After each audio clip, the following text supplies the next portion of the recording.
stations. Oh, yeah. It's time for Sports Time on Sports 56 and 98.5 FM. The first hour of Sports Time is brought to you by Lexus of Memphis. Here are your hosts, Brett Stats Norsworthy and Bryant Dacus. Welcome into Sports Time, a Wednesday edition, March 15th, 2023. We're one day away from the first round of the NCAA tournament, but we do have first four action tonight like we did last night. It's like week 0. It is like week 0. That's a great way to put it, Jay, honestly. But some great games last night, some good games tonight, and then we get into the real thing tomorrow. But Bryant Dacus, Brett Norsworthy, Jay Morgan Harder with you. Me and Jay, we're sitting in the Family Leisure Studios and over across the river. Joining us as always, Brett Norsworthy. Brett, how's your afternoon been? It's going great, Bryant. And boy, the sports world's coming at us fast and furious, isn't it? And almost all building right here at the time to for us to start. Yeah. If this was the old newspaper day, tear up the front page and rewrite it, because it's all been rewritten for us. News near, news far, news over a lot of different sports. And you're right, another night of Dayton action after a great night last night. It was a tough loss for Mississippi State. That game was back and forth, very much like the first one last night. And those games always seem like that up there. And for 2 games played, the NCAA had it pegged with those seedings last night. And, and I think they have it tonight with Arizona State and Nevada. You guys venture at it however you want to in the wagering world. To me, that is the classic. You better just watch and enjoy that. I can't see an advantage for either side. Yeah, that's kind of how I was with that second game, also the 11 versus 11 game last night. I wanted to put something on something, but I just kind of figured I can't see this going either way in my head, so I'm just going to sit back and enjoy the game. I think Brett has a number for you to call if you just wanted to put something on put something. something on something. I think so there's you know a number what I you can did? call Instead of about putting it on that game, I put it on NIT games. Even better. I think there's also a number you can call. I got a number. I got a number for him to call. Myself. We bet a Coca-Cola on it. Even better. Oh, so he could share his handicapping tips with you. That's the number to call. That's right. But, Brian, we've got so much to discuss, and I don't think it's up there with me missing on Connor Vanover compared to Frank Kaminsky, but I've missed on Ja.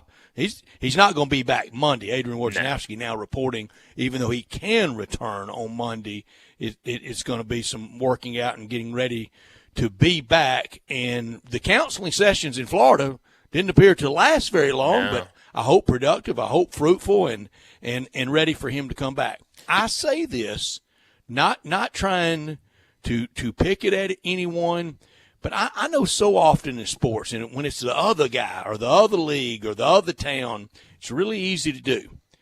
So with Ja, there were no charges in Colorado, right? What was a violation of the CBA in possessing a gun, but no, he did not have it on the plane, did not have it in the locker room, and so there was no violation there. So I won't say no harm, no foul, because there's been some harm. Sure. But egregious breaking of the law of the land, he did not. No. Can't Alabama say the same thing about Brandon Miller? They can. He hadn't been charged with anything. Yeah, and I mean, that's obviously a different level. Can Ole Miss say charges dropped? They sure can. can. They reviewed those and said 0% chance of a guilty plea. She's saying a lot of it concocted, move on. What I'm getting to, and it's so easy, especially with college, and especially when they're before NIL, with the whole they're using them, which I didn't think that as much as some did then, but I am glad now they are getting their fair share, and I hope they get more. But back then they were getting something, and whether they took it, whether it meant anything to them, that was their business. That was the education. That was the ability to show their wares and potentially maybe get to the professional leagues and play college sports. That separates them from a whole bunch of people that started playing whatever sport you start playing.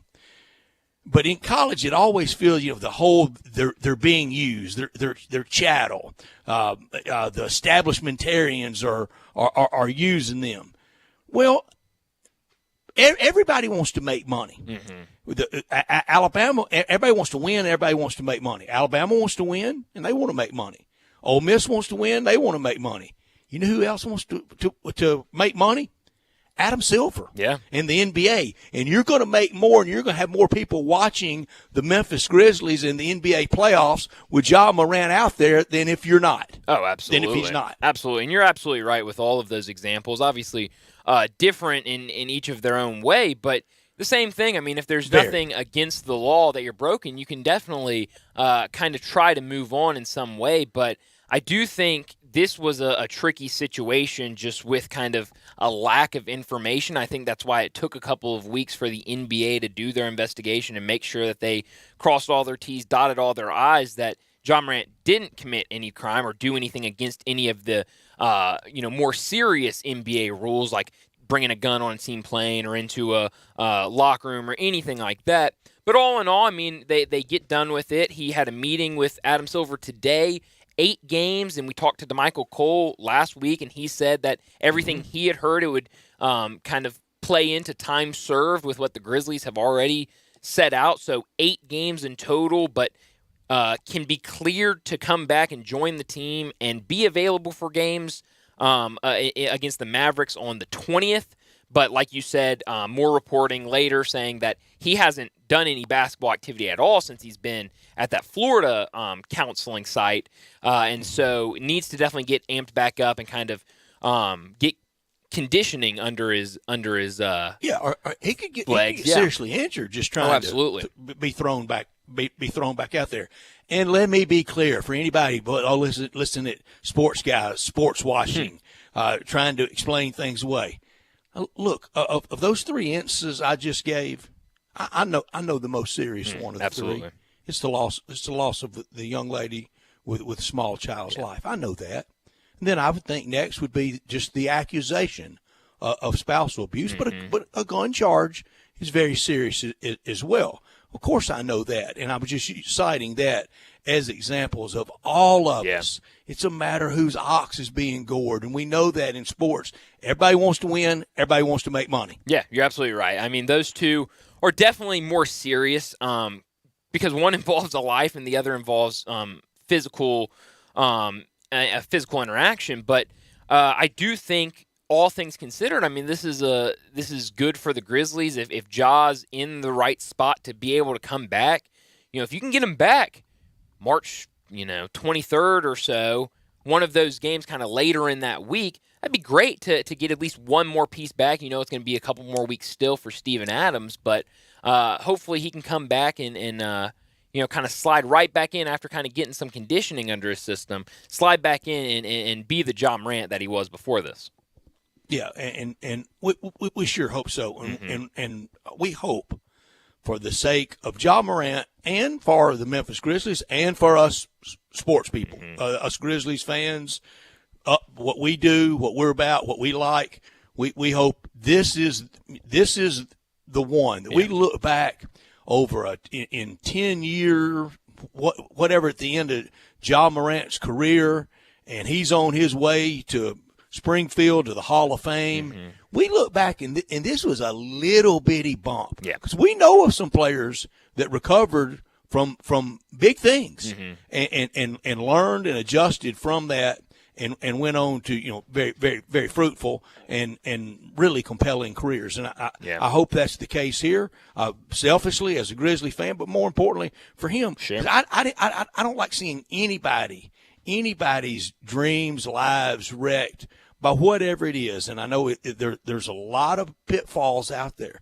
There are a lot of things that can ensnare you, and I hope this is the one that has Ja Morant, awaken to it.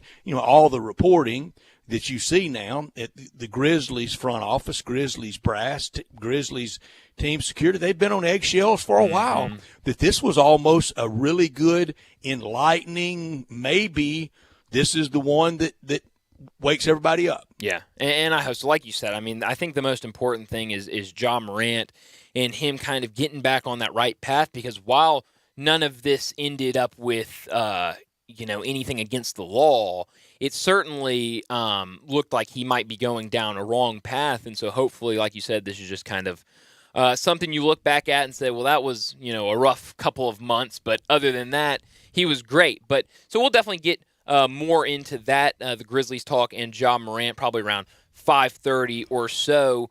I have a follow-up question. Please. Based on all that, Brett, you mentioned something in particular, and it took my mind to a place totally different. You were saying that, even before NIL, we obviously know of situations, and a lot more we don't know of players accepting money.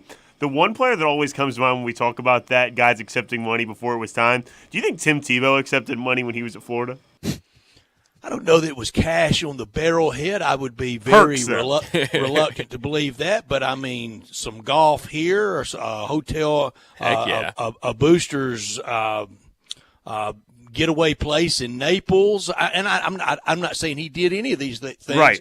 But just absolutely nothing, it's almost impossible. I agree, but he's one that you think about that would be, if there was anybody that's like, I refuse to accept any of these things, that is impermissible, right up that alley, and I feel like he would be the one to do it, but there's no way. He was the biggest player in the sport for a period of time. He had to have accepted something. You remember the debate we were having then, at that time, is he the greatest college football player ever? Yeah. It's absolutely, and so he had to have accepted something. There's, like you said, very small. Or like someone took him to dinner or something like that. But do I know it? No, I do not. Do I suspect it? I think it's all in doubt. And here's another one that the whole sport became dubious. It became suspicious. Steroids in baseball. Yeah. Oh, that's my favorite game to play. Is I'll go through players in my heyday, like early 2000s, late 90s, and you'll just go through and it'll be like 15 home runs, 16 home runs, then it'll be 50, 35, 36, 37, then back down to like 19, 18. I'm like, oh, steroid guy. And I don't like that everybody does it, because everybody doesn't. Before the legalization phenomenon, well, everybody did. I know a bunch of people that didn't. I know a bunch of people that never, ever, ever did. Yeah. I know a bunch that did. Well, some players' careers were shortened because of their refusal to, partake in something like that. One that comes to mind is that got very out of shape, Ken Griffey Jr., for example.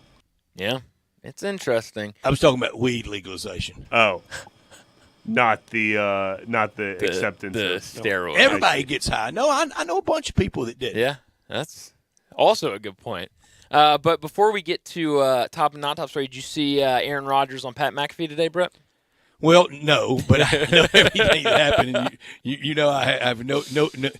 What's the channel Pat McAfee comes on? That would be YouTube. You can also get him on Sirius XM. I get him on neither. I think that's it. And I'm not that wild about Pat the punter, but I know there was a lot of news with Pat the punter today, and his co-host, I was told, AJ Hawk. AJ Hawk, that's right. There was a lot of news. Aaron Rodgers stopped by. This might have been his first appearance with them. He does a weekly appearance. This might have been his first one since coming out from the dark. No, he did one when he came out of the dark. Okay, so this is the second one. That's right. Okay, but a lot of people thought he was going to come out today and basically announce, I'm going to be with this team next year. He basically did. He said a lot of things, but one is that when he went into the dark space, he was 90% retired in his mind. And he went in and then thought about it during his dark space, came back and said, you know what? I want to play. The craziest part of the whole story, by the way, in my opinion. Yeah, is that he was. What happened in the dark space? Yeah, I mean, what? Packers We're 90%. Yeah. Well, that's almost kind of what he leaned Packers, to. though. He does. He loves the Packers. He's like, I love Jordan Love. He came out and was like, Great kid. Basically that the Packers, not directly, but directly to other people and kind of indirectly to him, said that they didn't want him back and it was time to kind of move on. They were shopping him, he said. They were shopping him. And so he met with the Jets, and basically he said that he has committed to the Jets, but it's just all got to be ironed out, that he's still under contract with the Packers, and they just have to kind of iron out some details.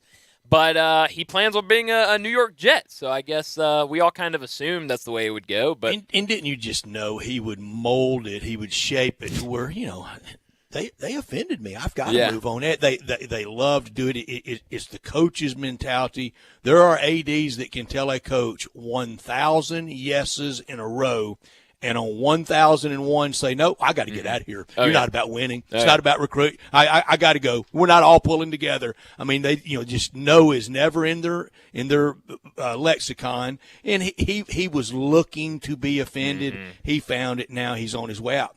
Be careful what you wish for, though. I remember when Brett Favre wanted out of Green Bay, and he had 1 year in New York, and he went 9-7. They were 9-5 going into the last 2 weeks of that year, and lost both of those games. In typical Favre, he threw 3 interceptions in Week 16 in that loss, and they didn't even make the playoffs. Yeah, well, Aaron Rodgers seems to be taking the same approach, going from the Packers to the Jets, like Favre did, but it's Bart Starr never left the Packers. That's right. But now here's the big question: is Aaron Rodgers going to wear 12? Joe Namath, he's okay with it. Has he really? He gave the high sign. He'd be okay with it. We'll see, and they'll sell a lot of jerseys. They'll win. They may be that may be the number 1 team in the East right now. I agree. Could be, definitely. I mean, they have best a ton of quarterback weapons. they've had since Brett Favre too. By the way. Is a good point. Has to be. I mean, what, Mark Sanchez? Oh, no. That was You're leaving out Tebow. I'm true. leaving out Tim Great point. Tebow. What am I doing? Wow, we just talked about Tim Tebow. But you're right, Jay. It was interesting the whole time he was kind of talking about how the Packers organization wanted to move on, but he said no less than 50 times how much he loved the Packers and Jordan Love. He loved Jordan Love. Loves love. So it was an which is something we all can strive to do more of. Love and love. Love and That's love. what we're all about. Love is love. And that's what we're all about. Oh yeah. Utah State's where Jordan Love play college? Utah State, right? That's right. Yeah. Oh boy, that year you right up there with my Walker Kessler love. My lock of the year was Utah State plus a gob of points against LSU. Loved it all week. Touted it. Told everybody that, man, this is. Oh, it wasn't even close. I mean, LSU just pounded them. Just pounded them. But I do like reminding people of this, especially us old timers. Bart Starr, whole career, start to finish with the Green Bay Packers. 3 NFL championships, 2 Super Bowl championships, Super Bowls 1 and 2, MVP of those. Yeah. 2 beats 1, and that's all Favre won with Green Bay, and that's all Aaron Rodgers will have won with Green Bay. Greatest Packer quarterback, Bart Starr. Wow, I like that. I like it a lot. But let me set up today's show before we get into top and not top story of the day. At 3:30, Greg Gaston is going to join us to talk about the Tigers and the upcoming NCAA tournament as they are set to play Florida Atlantic Friday night. At 3:45, we'll get into our brackets. We'll go over the left side of the bracket, all 3 of us. 4 o'clock, Pat Smith from Jocks will join us down in Birmingham to talk about Alabama, Auburn, and the regional set to tip off in Birmingham this weekend. 4:30, we'll get back into our bracket and do the right side of our bracket. 4:45, we'll do big number of the day. 5 o'clock, Kevin Sweeney from College Basketball Central and Sports Illustrated will join us to talk about the tournament and everything to keep an eye on this weekend. At 5:30,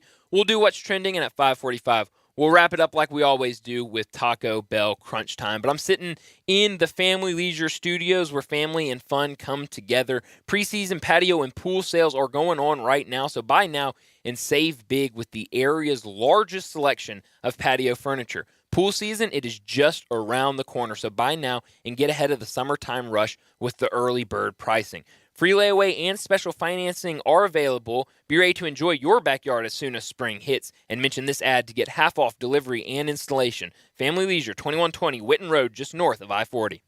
This hour of our show brought to you every day by the one and only Lexus dealership in town.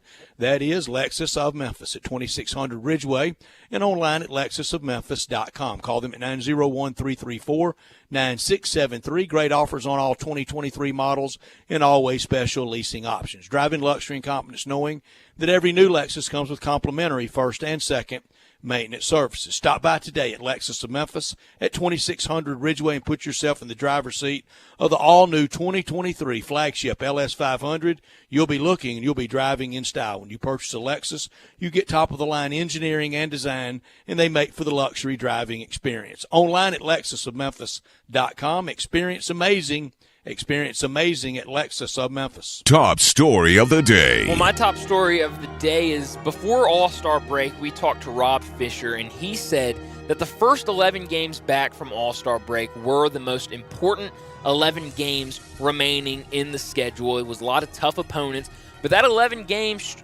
series or time ends tonight against the Heat.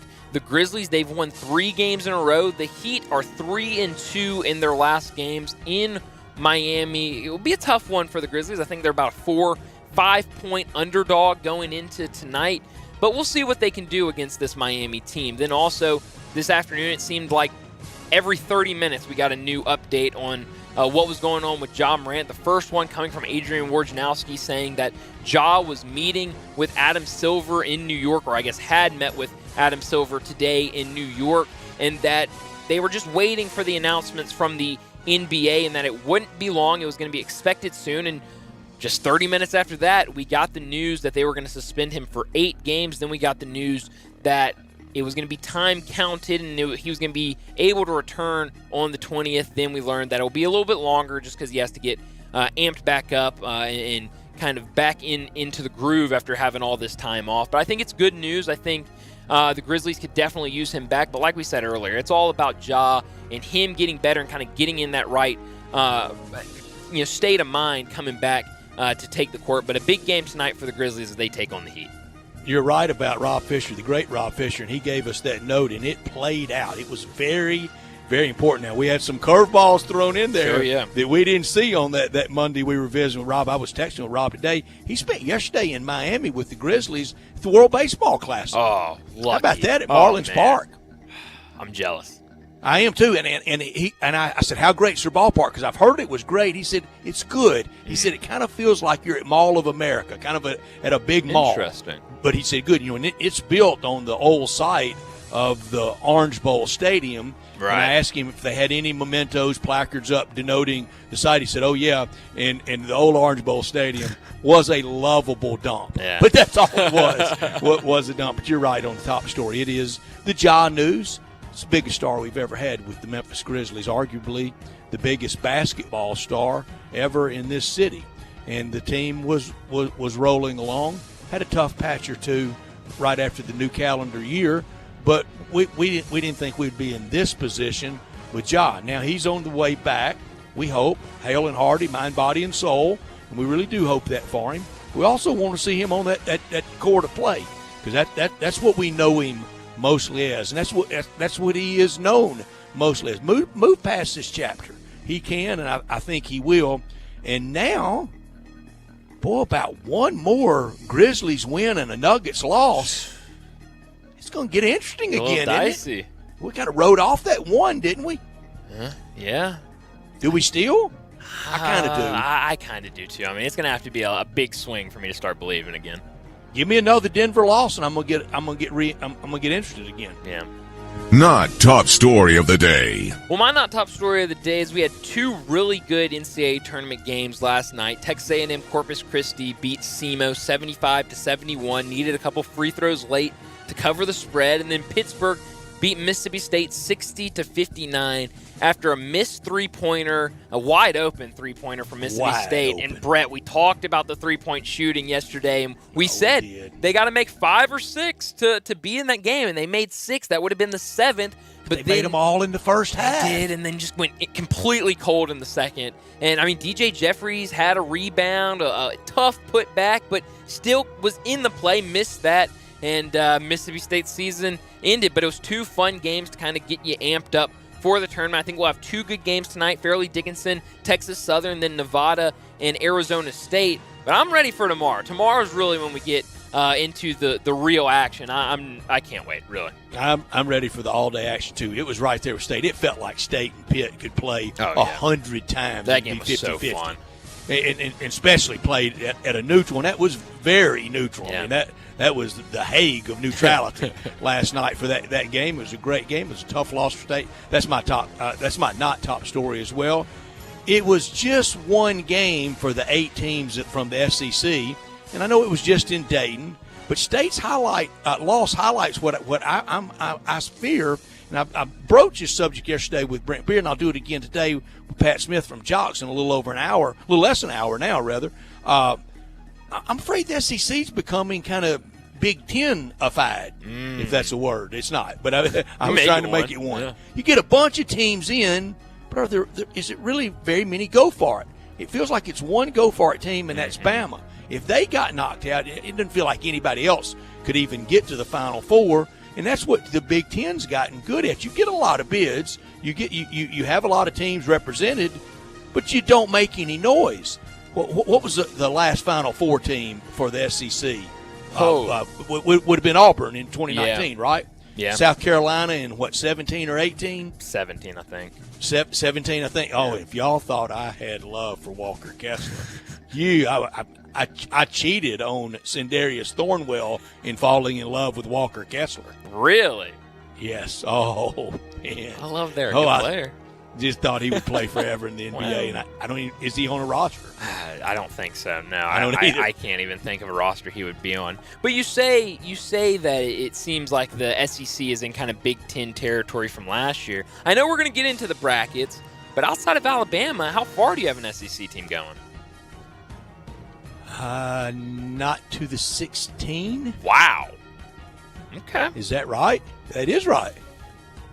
I guess looking at mine, I've got my eyes adjusted on my bracket. One going to the Elite Eight outside of Bama. Sindarius Thornwell plays in Turkey. They got a good league over in Turkey. That'll ruin a love affair, though, won't it? Do they, Brian? I don't know. Turkish basketball. I assume so. I always see it. Yeah. That'll ruin a good love affair when they're playing in Turkey, won't it? It sure will. I mean, you can't watch them. How much love affair can you have? But that'll do it for top and not top story of the day. That's right. Brett Norsworthy here for FanDuel. Right now, this March, take your first shot at college hoops with FanDuel Sportsbook and get 10 times your first bet in bonus bets up to $200. That's right. Just bet $20 on the bracket and you'll land $200 in bonus bets, win or lose. That's $200 you can spend betting everything from the money line to point spreads to that 5-12 matchup you've been eyeing, all on an app that's safe, secure, and super easy to use. There's no better place to bet the tournament than at FanDuel Sportsbook. Sign up right now. Right now, go to FanDuel.com and use promo code SPORTS56. That's very important. And make every moment more with FanDuel all tournament long. Must be 21 and or older and present in Tennessee. First online real money wager only. $10 deposit required. Refund issued as non-withdrawable bonus bet that expire in 14 days. Restrictions apply. See full terms at FanDuel.com/sportsbook. Gambling problem, call the Tennessee Red Line at 1-800-889-9789. Let's get to a break. When we come back, Greg Gaston will join us to talk about the Tigers and their game this weekend against Florida Atlantic. That's next. Start your day with Sports 56 Mornings with Greg Gaston and Eli Savoy. Weekday mornings from 7 to 10, right here on Sports 56 and 98.5 FM.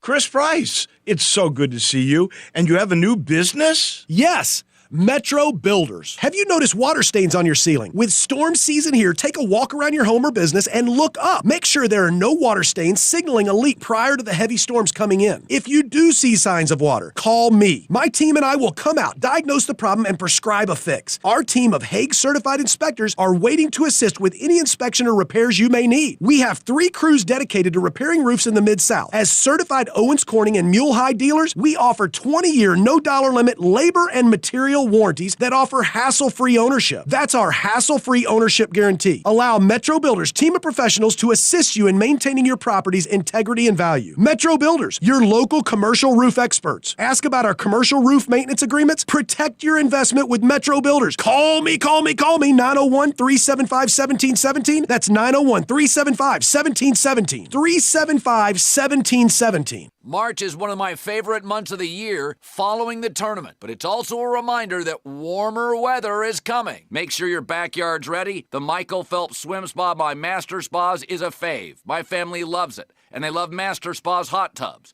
Right now, go to masterspas.com. Use the promo code Colin to save up to $1,000. Exercise, relax, recover with the only hot tub and swim spa brand I trust. Masterspas.com, promo code Colin. For the ones finding new ways to ensure the job always gets done. For the ones wearing many hats. For the ones who are hands-on, even from far away. And the ones keeping business moving forward. We are Grainger, offering professional-grade industrial supplies, plus real-time product availability and access to experts ready to answer your toughest questions. Call, click Grainger.com, or just stop by. Grainger, For the ones who get it done.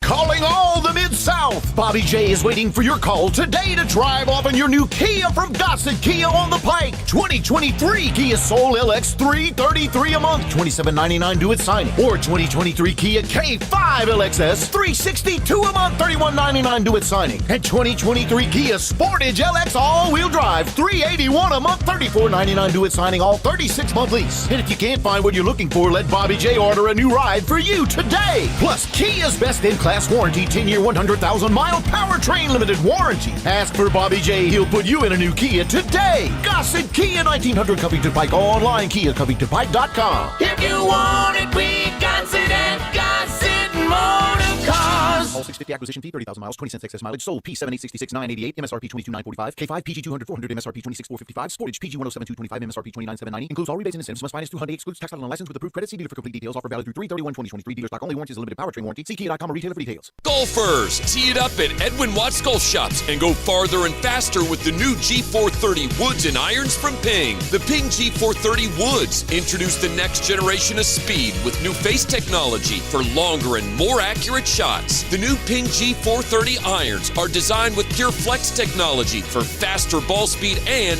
more distance. Swing into Edwin Watts Golf Shops and get custom fit today. Edwin Watts Golf Shops, unmatched expertise, unmatched service. Now back to Sports Time on Sports 56 and 98.5 FM. This hour is brought to you by Lexus of Memphis. Here are your hosts, Brett Stats Norsworthy and Bryant Dacus. Welcome back into Sports Time. Bryant Dacus, Brett Norsworthy, Jay Morgan Harder with you, and joining us now to talk about the Tigers, their basketball season, what happened last weekend in Fort Worth, and what's coming up this weekend as they'll take on Florida Atlantic in the first round of the NCAA tournament. Greg Gaston joins us now. Greg, I want to start off with what the Tigers did in Fort Worth. How impressed were you with that performance? I mean, three teams that the Tigers have had some difficulty with this season. They've dropped at least one game to all three of those teams, but you go down to Fort Worth, you take care of business, and you win your first conference championship in the last 10 years. How impressive was that to you? Well, first of all, good afternoon, gentlemen. Thanks for having me on again, and it was absolutely impressive. I didn't see that one coming. I didn't see certainly a 40-point blowout of Tulane coming. I thought they had a chance against Houston. Obviously, they had lost two close games, including a last-second thriller the Sunday prior. But you're right, Brian. There's no question. They had some issues during the season with UCF. They split. They lost the 2 to Tulane. I understand Kendrick Davis got hurt in the one game, but the bottom line was that they had lost 3 out of those 4 games they played there, and the 2 to Houston. So 5 out of those 6 teams, and they're the 3 they meet in Fort Worth, and they look incredible. They had a tougher game Friday than they did Saturday or Sunday. Obviously, no Marcus Sasser, but I don't think it made a difference. I think if Sasser played, the Tigers had a great chance of winning that game, and I was just really impressed. Everybody stepped up.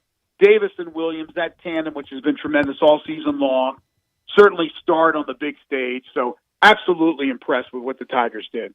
And, Greg, we've seen it so much in our sports lives and our sports fandom. You with the Phillies.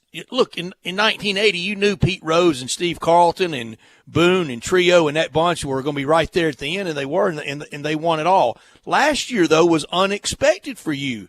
I didn't expect the Phillies to get out of the 2 out of 3 against the Cardinals, and they go all the way to the World Series. Didn't win it all, but still a lot of fun for you as a fan. And the Tigers are a lot like this year with all these players, all these 4 and 5 stars, and all the hype. This year flew right in under the radar and then rocket ship to the stars. Yeah, absolutely. A lot of times you don't know what to expect, but I think in years past, Brett, like going back in time, teams are pretty consistent. If you're a good program, you were normally a good program each and every year. Professional sports, obviously, in the changing times, it all depended on what you were able to do, spending money, and that usually played a big factor in how good you were. But you kind of knew who the good teams were most of the time. Now in collegiate sports, and it's all sports across the board, with the transfer portal, with NIL, things change on an annual basis. So you don't know. And with Penny Hardaway, he went from all right, I'm going to try all these young players, all these stars, all this talent, this pool of talent, and see what I can come up with. And it didn't work. Although you saw Jalen Dern from that team taken in the first round of the NBA draft. You saw Josh Minot taken in the second round. Lester Quinones has been with the Golden State Warriors on a 10-day deal, playing in the G League. All that talent. And at the very end, it worked. They finally found cohesiveness, and they played well and lost in the second round to Gonzaga in a tough game. So they played well at the end. Early on, struggles, and that's why they were in the predicament they were in an 8-9 game.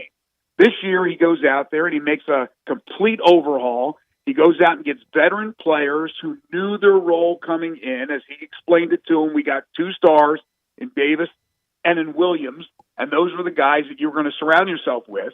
And it worked to a T. Now, they played a good non-conference schedule. He won some games. Unfortunately, they had a couple of hiccups, and it left them once again in the 8-9 position. But I think an 8-9 position where you look at it and go, well, they could have been a 6, they could have been a 7, they could have been a little bit higher, but a team with veteran players and 2 really, really standout players that give you hope that the Tigers can not only make it, obviously they have, but also do damage while they're in it. Yeah.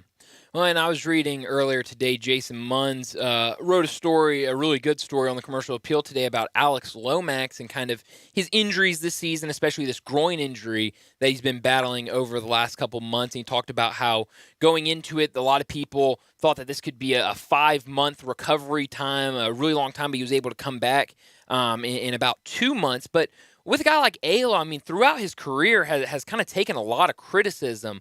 But for him to be able to come back this season, his last season, and be able to come off the bench and kind of put that team-first mentality. And you saw against Houston, he had that big steal when it seemed like Houston was gaining a bunch of momentum. And the steal takes it down and gets converts an and one. I mean, how big has he been, and how much has it shown you this year about him to just be able to kind of put the team first and be able to be a guy that Penny can use off the bench? Well, a couple things. First of all, I really thought he was done for the year, Yeah. even though Penny was hopeful that he would come back. That groin injury, and then he went out and it hurt it more. And I just thought it would be tough for him to come back. I know certainly he would put in the effort to rehabilitate it and be ready to go. And obviously it's happened. I'm really happy for him. Look, I've been one of the guys that has criticized him. And my criticism was not because of the lack of effort or his love for the team and wanting to win for the city or the human being he is. I mean, the man he is. It had nothing to do with that. I just thought there was so much dependency in his first 3 years coming out of East when I think he's a solid role player, defensive-minded guy, and I think he was kind of thrust into that, I'm going to be the next great point guard. I don't think he ever was a great point guard. I think he was a very, very good, solid piece to the puzzle. And this year we saw more of how he can help a team being a piece and not a guy that you depend on to have to shoot, because quite frankly, he's not a shooter. He gets to the hole sometimes. He doesn't always finish, but he is a standout defensive player. He's a great leader. You can't teach intangibles. So I'm extremely happy for him. I'm really, over the mountain happy for this guy and what he was able to do to come back. So yeah, to see him be able to perform the way he did, and they really needed a lift from him over the weekend down in Fort Worth was big time, because he is a really good guy, salt of the earth type man. And, Greg, please forgive me for mentioning Manny Trio and not the MVP of that series, Michael Jack Schmidt, in 1980. I'm very sorry for that recitation. You are forgiven. You are forgiven. and leaving out a big piece. Greg Gaston, our guest, you hear him every morning on these airwaves from 7A to 10A with Eli Savoy, and you will hear him tomorrow night for the Tigers WNIT game, and look forward to that in a great first year for their new head coach and the job that's been done with that program. This program, the men's program, how far? Where do you have them in your bracket? Or do you want to save that for tomorrow morning's drama? No, I'll tell you this. I do have them coming out of this weekend. I don't know. Maybe I'm caught up in the whole Greg. deal Way to go. with the way they played. I don't think that even deserves defending. You don't have to. I think it speaks for itself, and I'm not surprised. Well, look, I like the matchup with Florida Atlantic. And I am not taking anything away from Florida Atlantic. You guys know they can shoot the ball. They got 7 guys who can hit threes. And the Tigers at times this year even though obviously they live off that defense, or at least that's what they say. They had trouble guarding the perimeter. UCF, that first game they played against UCF, but they did a better job the second go around against UCF. I think they're definitely locked in. And so as long as, and I don't think it'll happen, there's no overlooking these guys because Penny has made it clear that they are taking these guys seriously. How can you not? A 31-win team, for goodness sakes, who will be in your conference next year, by the way. I think they certainly will win that game, in my opinion, as long as they continue with what we saw last weekend. If they play the way they played against Tulane and Houston, they're beating Florida Atlantic. I'm sorry, Florida Atlantic's 31 wins is impressive. Who they played and who they beat is not that impressive. So you guard that perimeter, that athleticism that Memphis has compared to what Florida Atlantic has, they should win that game. Again, I can't get into the minds of these guys, and looking ahead, hopefully is not the case, to a possible matchup with the number one Purdue Boilermakers, assuming they get their win, which they certainly should. I think it's a win Friday. And then you go into Saturday, and I've said it already for a couple of days now. They have a mountain man in the middle. Zach Edey is a really good player. He's mobile for that size, but he's not a guy that's getting up and down the court. You can make it a game where you're scoring in transition, and it's not a half-court game. Purdue will try to make it a half-court game. They'll try to slow it down. You have a chance. And if for some reason Edey, who does a good job not fouling when he blocks shots, if you can get him with some early fouls, you have a great chance. I don't like their backcourt. I'm not saying they're not talented, but it's not an experienced backcourt. Memphis has an experienced backcourt when you look at who's with McCadden to go along with Davis and Lomax and whoever else he wants to play when he goes small. They are not the same. Nobody's as talented in that backcourt as Davis is. And out front, Williams will be able to do his thing. So you get Edey in a couple of early fouls, Memphis will win this basketball game. So this is not a homer thing. I really feel good about it. I love the draw that they got, and I think they could be playing the next weekend. I have them, though, Brett, losing that next game to Duke. But if they can get to that second weekend, boy, what a hoopla it'll be around here in Memphis. Absolutely. So, man. We haven't seen it like that in too long. No, it's been a long time, and just to see those guys arrive back from Fort Worth at Wilson with all the fans that were there, to see a bunch of few hundred people that were out there today to send them off over at outside Laurie Walton, it brings back memories of the golden days with John Calipari. I got John on the mind reading the story all this afternoon. But John Calipari in those great years, and then it went into the first couple of years of Pastor, and then it unfortunately went away. So I think there's going to be so much excitement about it. But take care of business first, and beat a good Florida Atlantic team Friday night. When you're absolutely right, you got to get past Florida Atlantic first. But with that Purdue team, I mean, you're right. They've got a lot of young guards. I think Memphis definitely has the upper edge guard-wise against Purdue. But when you look at Zach Edey, I mean, offensively, he's going to get his buckets, and they're going to try to feed it to him as much as possible. If Memphis beats Florida Atlantic, how worried are you with Malcolm Dandridge, with DeAndre Williams, maybe playing him too aggressively and drawing some early fouls and having to spend some time on the bench? How would you play Zach Edey if you were the Tigers? Yeah, that's a concern. There's no question that's a concern. But the way I look at it is let Edey get his 28, 30 points and make sure nobody else beats you. I think you still win that game even if Edey has that type of game, which he probably will.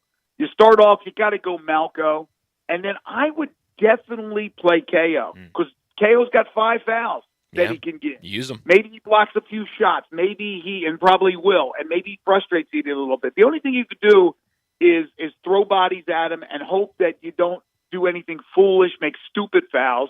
Just play him up defensively as best you can. He's going to shoot that little hook over you. He's going to shoot that little jumper over you.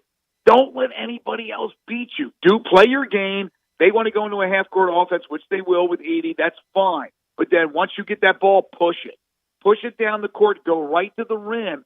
See if you can draw a couple of fouls from Edey. That's the way I would play it. I think Dandridge, you got 5 fouls from KO. Chandler Lawson, again, is they're all small compared to that guy, right? Yeah.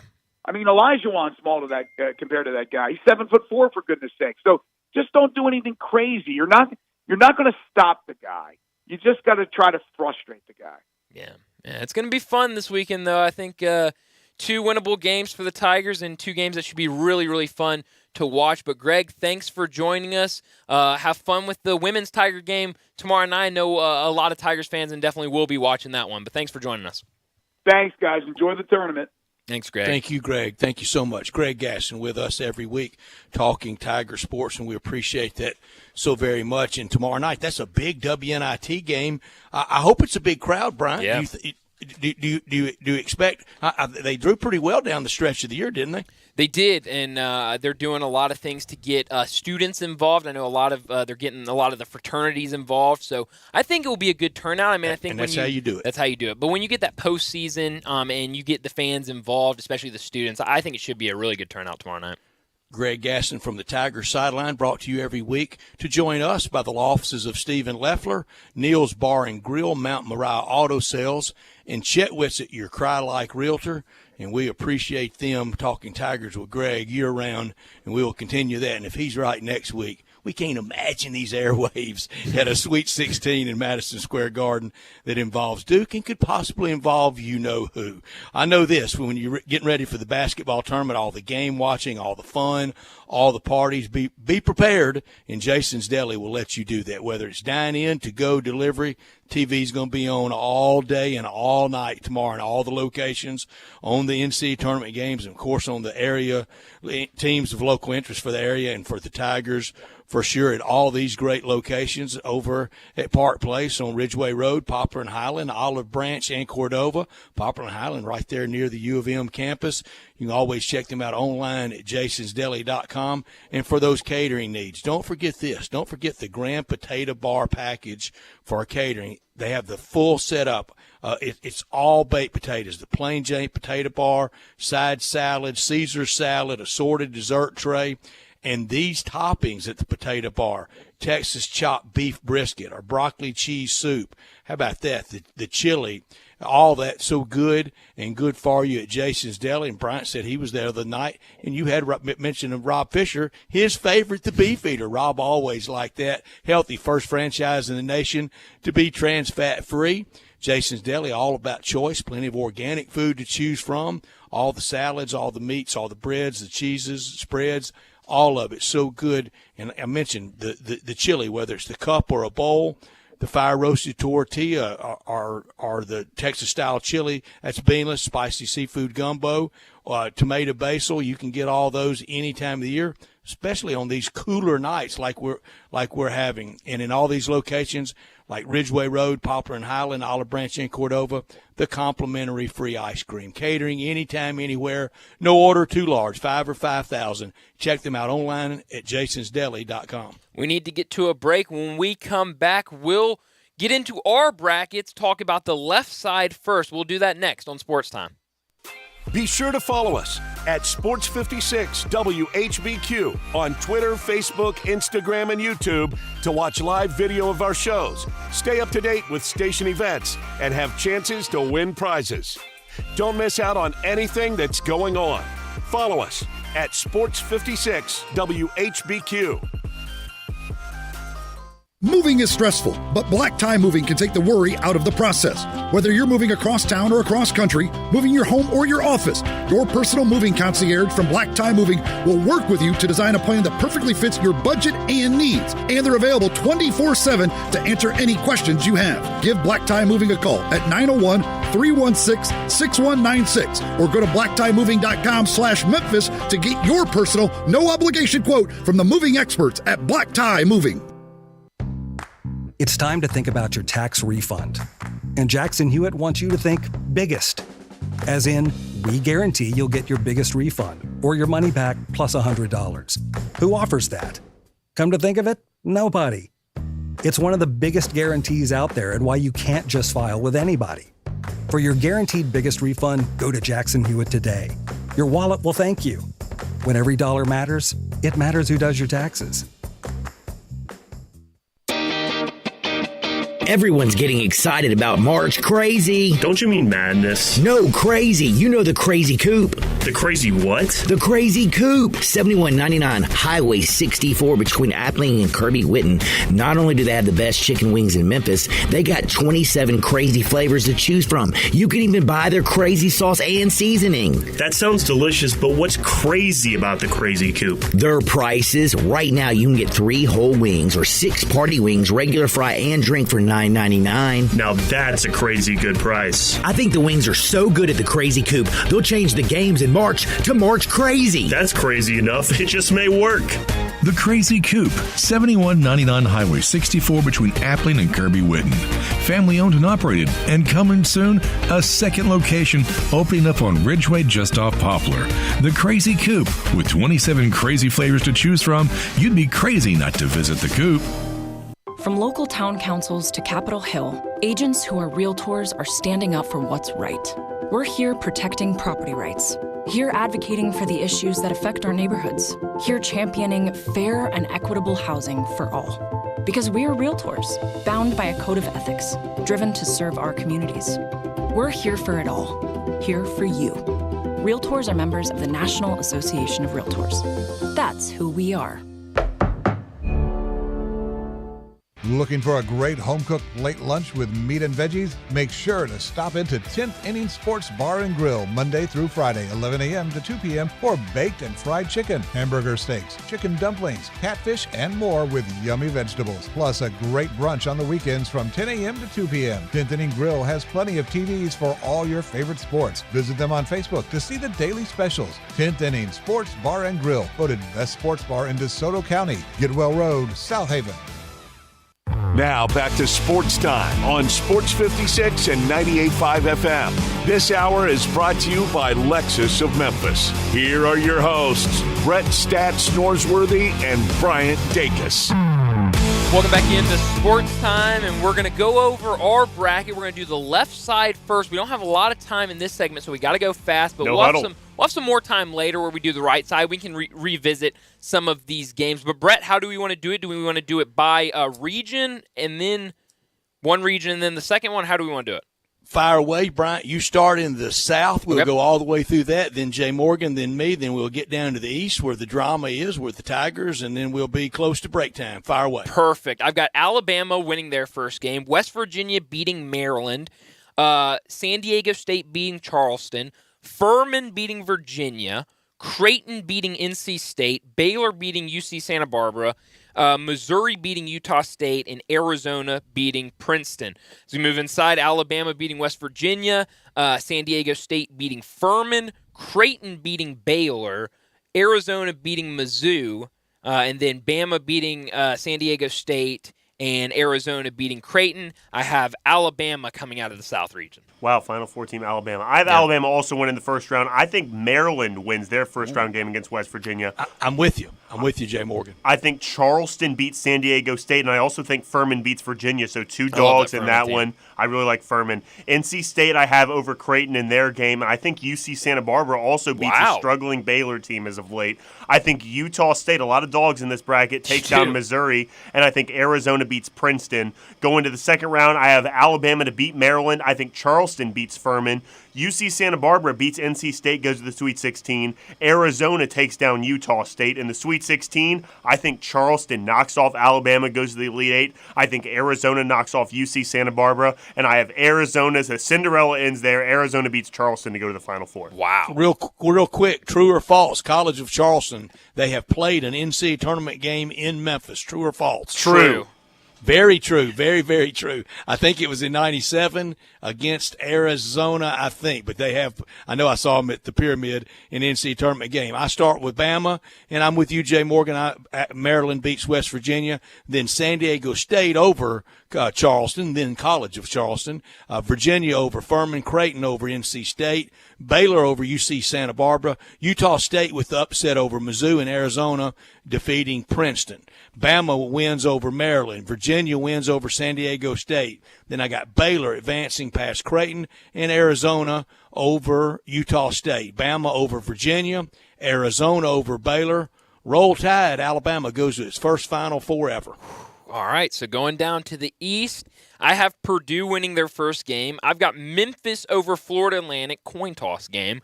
I've got Duke over Oral Roberts, Tennessee over Louisiana, Providence over Kentucky, Kansas State over Montana State, USC over Michigan State, and Marquette over Vermont. I have Purdue beating Memphis, Duke beating Tennessee, Kansas State beating Providence, and Marquette beating USC. I've got Duke beating Purdue and Kansas State beating Marquette. I have Duke winning the East region. I love that. I almost had Duke in the Final Four, but you're going to find that in a minute. I didn't. Purdue, I have winning their game. You said coin flip, Bryant, so 50-50. I have to take FAU then if we're flipping coins. FAU beats Memphis. Duke over Oral Roberts. I have Tennessee over Louisiana. Tennessee's a scary one. Just injuries tough. Kentucky beating Providence. I have Kansas State over Montana State. I think Michigan State beats USC, and I have Marquette winning their game as well over Vermont. FAU, I think, takes down Purdue and goes to the Sweet 16. Duke over Tennessee. I think Kansas State beats Kentucky, and Marquette beats Michigan State. I have Duke beating FAU to go to the Elite Eight, and then Marquette beating Kansas State to go to the Elite Eight. Duke, Marquette, Elite Eight. I went Marquette. I wanted to take Duke, but I just couldn't justify it. Marquette in the Final Four. And Marquette, to the first Final Four since Dwayne Wade was there, and Tom Crean was the coach, I think, in 2003 in New Orleans the year Syracuse won it with Carmelo Anthony, I think. Purdue over Texas Southern, Memphis over Florida Atlantic, Duke over ORU, Tennessee over ULL, Kentucky over Providence, Kansas State over Montana State. I have USC defeating Michigan State, and Marquette winning over Vermont. Then to Purdue and Memphis. I hope Greg Gaston's right, and Jay Morgan's wrong, and Bryant's wrong as well. I want Memphis to win, but I'm picking Purdue. Duke over Tennessee, Kansas State Wildcats over the Kentucky Wildcats, Marquette over USC, Duke over Purdue at Madison Square Garden, and Kansas State over Marquette. And in an upset, a home loss for Duke, Kansas State beats Duke at the Garden and advances to a Final Four. They've been to one, they've never won it though. Whew. All right, so that's the left side of our bracket. We'll get into the right side and the Final Four at about 4:30 after we talk with Pat Smith. But before we get to a break, while we're talking about all of these college basketball plays, I've got a spot where you can watch all of these games. It's Bell Tavern, located at 117 Barbaro Alley, right behind 117 Prime. Open from 4 to 11 Wednesday through Saturday and 4 to 8 on Sundays. I know nobody likes a loud bar where you can't hear yourself think, much less talk, but that's the opposite of Bell Tavern. It's a great place to go with your buddies and watch some of these games, and you can watch them from almost start to finish. Start the night with a gourmet burger or one of their great cocktails in a dimly lit bar that you can enjoy a game with your friends at. And it's not just the burgers. Bell Tavern has some of the best bar food in Memphis and the coldest beer in the city. You know 117 Prime, just walk through the dining room and you're at the best bar in town. For more information about our friends at Bell Tavern, call 901-249-6580. That's 901-249-6580. Or check them out online at belltavern.com. But let's get to a break and wrap up the first hour on this Wednesday edition. When we come back, to start the 4 o'clock hour, Pat Smith from Jocks down in Birmingham will join us to talk about that region, Alabama and Auburn. That's next on Sports Time.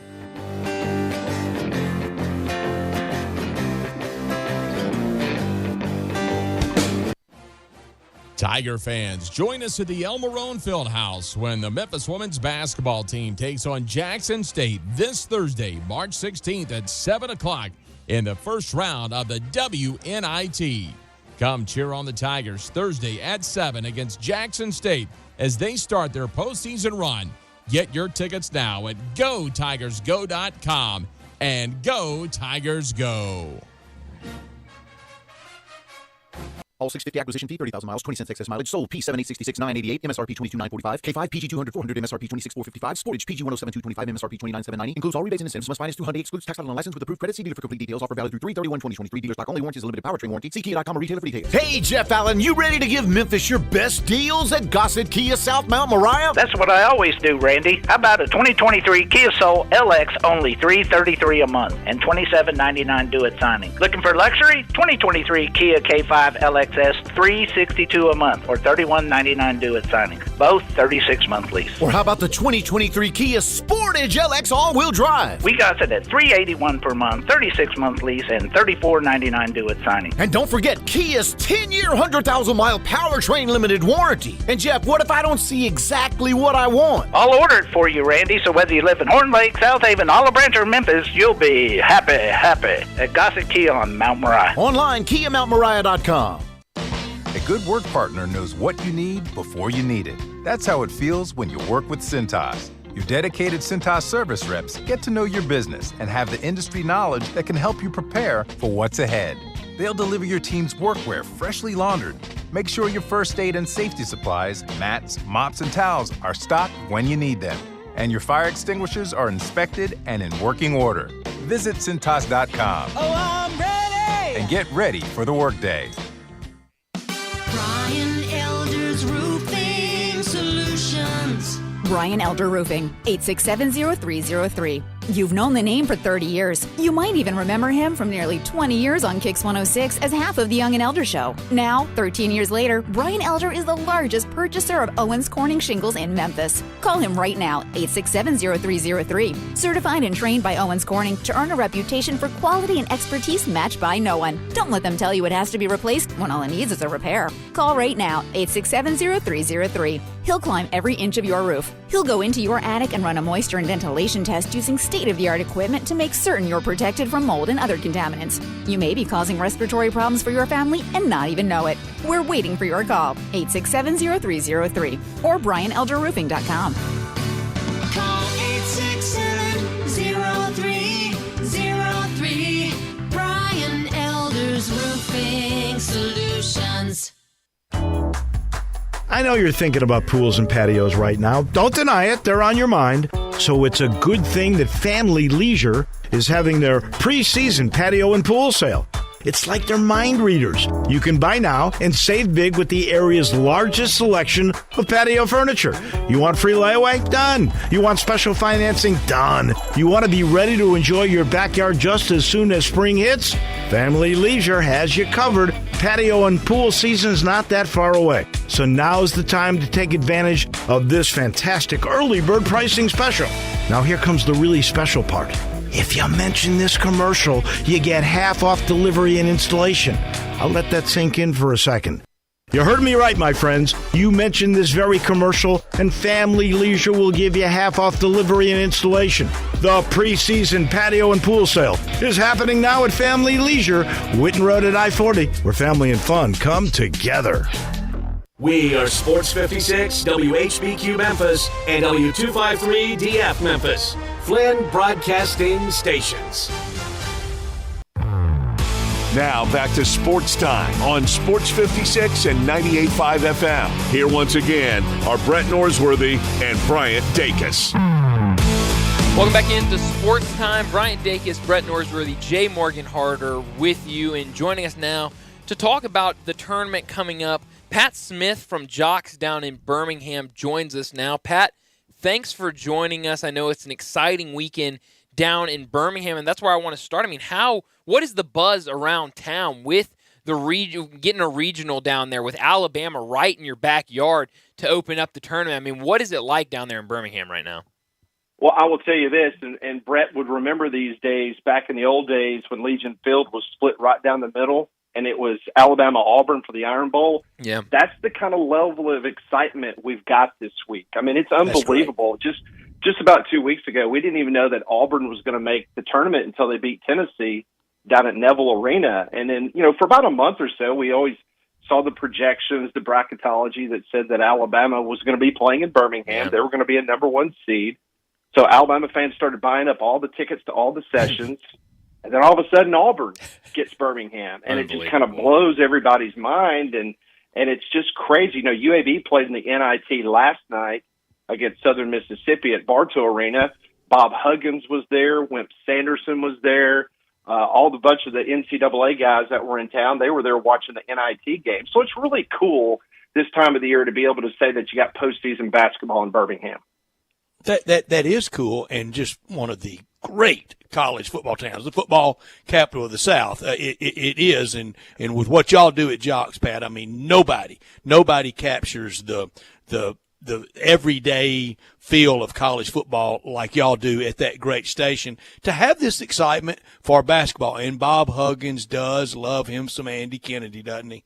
Oh, yeah. No doubt about it. No, when AK is playing, last year he brought West Virginia down to Legacy Arena and played AK, and then this year UAB returned the favor and went up to Morgantown and played him. So yeah, he was sitting courtside last night watching his old assistant coach. But no, it's exciting, Brett. I mean, it's just being able to have the type of caliber teams. I mean, not only you got Alabama and Auburn here, which is exciting, but you've got 2 number 1 seeds. You got Bama and Houston. So I mean, it's just the dichotomy here of the teams involved. It's really, really special.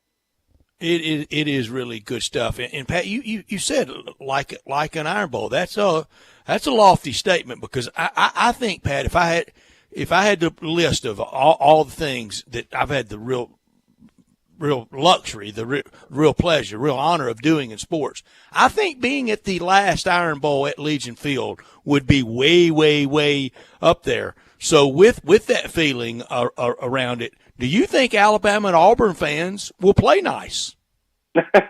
Well, you know what? It's interesting because, like I said before, I think most of the Alabama fans, they bought up all the tickets. And then, so the interesting part will be tomorrow night when Iowa plays Auburn at 5:45. Is it a situation where Alabama fans sold their tickets for that session to Auburn fans, or Alabama fans just going to be ornery and they're just going to show up and root for Iowa? That's the I'm going to bet on ornery and root for Iowa.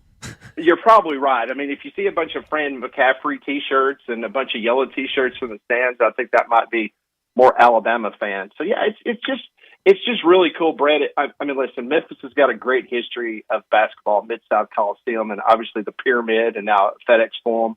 I mean, I don't need to tell you guys the history with Memphis State, and obviously down the road here in Birmingham with UAB and with Alabama and Auburn. But it's been 15 years since the NCAA tournament. It used to be a staple. We used to have the SEC basketball tournament every year here in Birmingham. And then that, of course, that went away to Atlanta. And now it's in Nashville. And, they did some refurbishing downtown. We built a new, 45,000 seat football stadium for UAB football. And then we redid the BJCC, which is now Legacy Arena.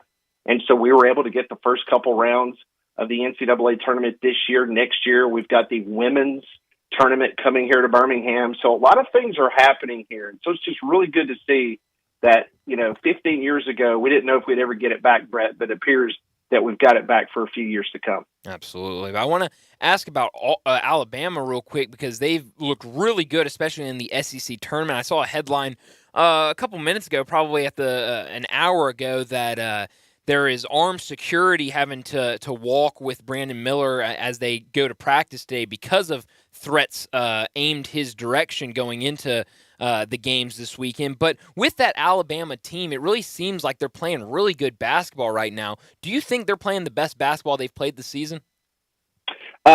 No, I do not. I think that was a little bit earlier in the SEC schedule. Mm-hmm. But what has happened, guys, is that the last 6 games of the season, Alabama went 4-2. They shot 29% from the outside. And for this team to be successful, you can ground out wins by throwing the ball inside. They've got great length. They've got great height down low with Bediako. It goes without saying they had a really great SEC season, win the regular season and the tournament championship. But it is predicated on being able to shoot that 3 ball. They averaged 10 3-pointers made during the regular season. Towards the back end of the season, that number fell to about 4 or 5. And so they were having to rely on a lot of things inside the paint, and that was kind of frustrating at times. But when they got to Nashville and the SEC tournament came to be, you started seeing the Alabama of what you saw midway through the SEC season, which was, throwing it down low, then back outside, and then having the guards step up and start playing like the guards did earlier in the season, not turning the ball over. So I'm not saying they have to hit 10 3-pointers to be successful in the tournament, but the way that this offense runs and the way they're efficient when they do hit 8, 9, 10, 11 3-pointers, when they do that and their depth, there's nobody in this tournament field that's got the depth of this Alabama basketball team. It will come at you in waves. And so that's what Alabama's had to do at times. So to answer your question, I think the mid part of the SEC season was when you saw them at their peak, but they're kind of getting their sea legs back to them now. Mm-hmm. I think what they did at the SEC tournament, especially beating all three other opponents by double digits, was kind of like the Alabama you saw during the regular season. Pat, the expectation game, we know what it is in football every year on opening day, and we know what it is heading off to college football playoff semifinal games, and then ultimately into the finals. It's to win it all. That's the only thing Alabama football plays for. They play to win it all. And I thought we saw a lot of that frustration last year by some that really just couldn't admit we're not going to play for it all this year. And they didn't with the two losses. But for this Alabama basketball team, comparing it to football, what is this? What are the expectations for this? Would this be Nick Saban 08 going into the SEC championship game against Florida, and then from then on expecting to win it all? Where is it if you had to put it in a football parlance? That's a great question, and I'm going to say 2009. 2008 is when Tebow had that magical. That's when Tebow had the magical fourth quarter. Bama had the lead. Alabama gave it up, and that was their all off-season mantra. It was like, we've got to get back. We got to beat Florida in 2009, and then of course they had the perfect season. They beat Texas in the national championship game. The expectations of this basketball team, we're talking about generational talent. Whether you talk to Wimp Sanderson, whether you talk to people that have covered this program for 30 to 40 years, they're going to tell you that this is a special group. Not saying that they can't get back there next year or the year after that, because obviously, he's sowing the seeds because he's won 2 out of the last 3 SEC championships. That's been in Tuscaloosa with Nate Oates. He's done a fantastic job. He's getting the talent there in Tuscaloosa. Many people believe that this is not just once in a lifetime, but this is a situation. You remember old Bum Phillips? He used to always get beat in the AFC championship game. Kick that door down. To the Steelers. That's right. He said, I'm tired of knocking on the door. We're going to kick that you-know-what down this year. And I think that's the way three Alabama. Words. I think that's 4, but I cleaned it up for your audience in Memphis. Yeah, but you remember family you show. Remember Thank you, Pat. Yeah. Well, you remember, but that's the kind of attitude. It's like, okay, we've got the talent, we've got the coach, the way that we're handling our business on the court. It's a situation where this Alabama team, and they've embraced it. They've embraced the pressure in regards to who they are and what they're expected to do. And then playing 2 games in Birmingham, if this is not a springboard for you for the rest of the tournament, you're never going to have a better situation than you have right now. Pat, that 2009 SEC championship game that Bama did finally vanquish, and it really turned the pardon the pun, the tide on Coach Saban against Urban Meyer. It's not fit for public. If there would have been a secret video of me in my home during the Tebow tears and what I was saying, I'm embarrassed at how I acted that day. Well, I tell you, I was on the sideline, and when I looked over and I saw him on a knee, and he was crying, and then of course Urban was having the esophageal spasms or whatever he was doing on the sideline. I mean, it was just like, I can't believe what I'm seeing here. It was just an unbelievable thing, but it was definitely the passing of the guard in the SEC. Sure was. For sure. Yeah. It was. Talking to Pat Smith from Jocks in Birmingham, and we talked a little bit about Alabama, but I do want to ask about Auburn playing in the 8-9 game against Iowa, and this is a Auburn team that kind of struggled towards the end of the season. But what do they need to do to kind of turn that around, and what are some of the keys against Iowa? Well, one thing's for sure, this Iowa basketball team, I'm not sure if you watched much Big Ten basketball this year. It's a really good conference. Yeah. And, Iowa was especially good at home at Carver Hawkeye Arena. Very good basketball team. Their pace, the way they shot the three would remind you about some of the type of offenses you see in the SEC. But the problem was that when they left home, they were an average basketball team and sometimes downright putrid. And so I'm not sure if that's what's going to travel to Birmingham, but you're going to go up against an Auburn team. They're going to defend you. They're going to get in your face. They're going to make sure that you realize that you've been in a fight for 40 minutes. The problem with this Auburn basketball team this year is that they have not had the go-to guy that when the chips were down, they could throw the ball to with 10 seconds and say, you know what, be Brandon Miller. Take it to the hole. Do your thing. It was kind of by committee. and it has bitten them in the backside. I mean, I think they've lost more single-digit games this year under Bruce Pearl than they've had in quite some time. This Auburn team is going to fight. They're going to have the crowd behind them. We know how well they play at Neville Arena when they have that crowd behind them. It's a situation where I think it's going to, just like Las Vegas says, it's a pick 'em or Auburn's a 1-point favorite. Auburn has to continue to defend well. They've got to find some offense, either Wendell Green Jr. or Johnson, or get the ball down low to Janai Broom and let him do his thing. I think it's going to be a dogfight between those two teams. But I do believe if Auburn can get past Iowa, I do think, depending on Sasser and what's going on with Houston's health, that one could be a little bit more interesting than some people nationally might think it's going to be, especially playing in Auburn's backyard. Yeah, it sure could be. That one could get interesting. Just not anybody giving Maryland or West Virginia a chance at the straight up upset over Bama. Well, it's interesting that you said that, Brent, because, Brett, today we had a gentleman on that covers Purdue on our radio show, and he kind of gave us the lay of the land of Maryland and Iowa and obviously his Purdue Boilermakers. And he was telling us, and I didn't realize this, but earlier in the season, Purdue had played West Virginia out in Seattle at a tournament. And he was blown away at how good West Virginia was. And, of course, we saw West Virginia not only against UAB this year, but against Auburn. They beat Auburn in Morgantown. Mm-hmm. And so he went on, and he thought that if West Virginia – and he thought that West Virginia was going to beat Maryland because Maryland, like Iowa, very difficult on the road. I think they won 2 road games after December in the Big Ten. They're awful on the road. They were great at home, awful on the road. He thinks that an Alabama-West Virginia game with Bob Huggins on the sideline, that could be a really, really good game. He was not predicting an upset. He thinks that it could be a game that with 10 minutes left to go in the game, it would be potentially close and it could be interesting, but he definitely believes that Alabama, based on what they have, is just too good to overtake, the likes of Maryland and, of course, West Virginia. Yeah, I remember those games out at the Phil Knight Classic early in the season, and I watched all the West Virginia-Auburn game, and that game was won in the first 10 minutes with that start West Virginia had that day in Morgantown. Last weekend, it was a little bit of a dicey situation with some T-shirt wearing at the games. John Talty from AL.com was covering that. Do we know who they were, who they are, what they're about? And I guarantee you this, there won't be a single Bama fan at Legacy Arena with anything on like that because there'll be enough Alabama fans to police that and go get that off if you really are one. There's no doubt. Some of the people that I talked to that was in Nashville, they were insinuating to me that, just like you can only take people for what they say in regards to, well, I'm an Alabama fan, I'm wearing this, or, could he not be a fan of another school and he was doing that to prove a point or to be ornery or whatever the case may be.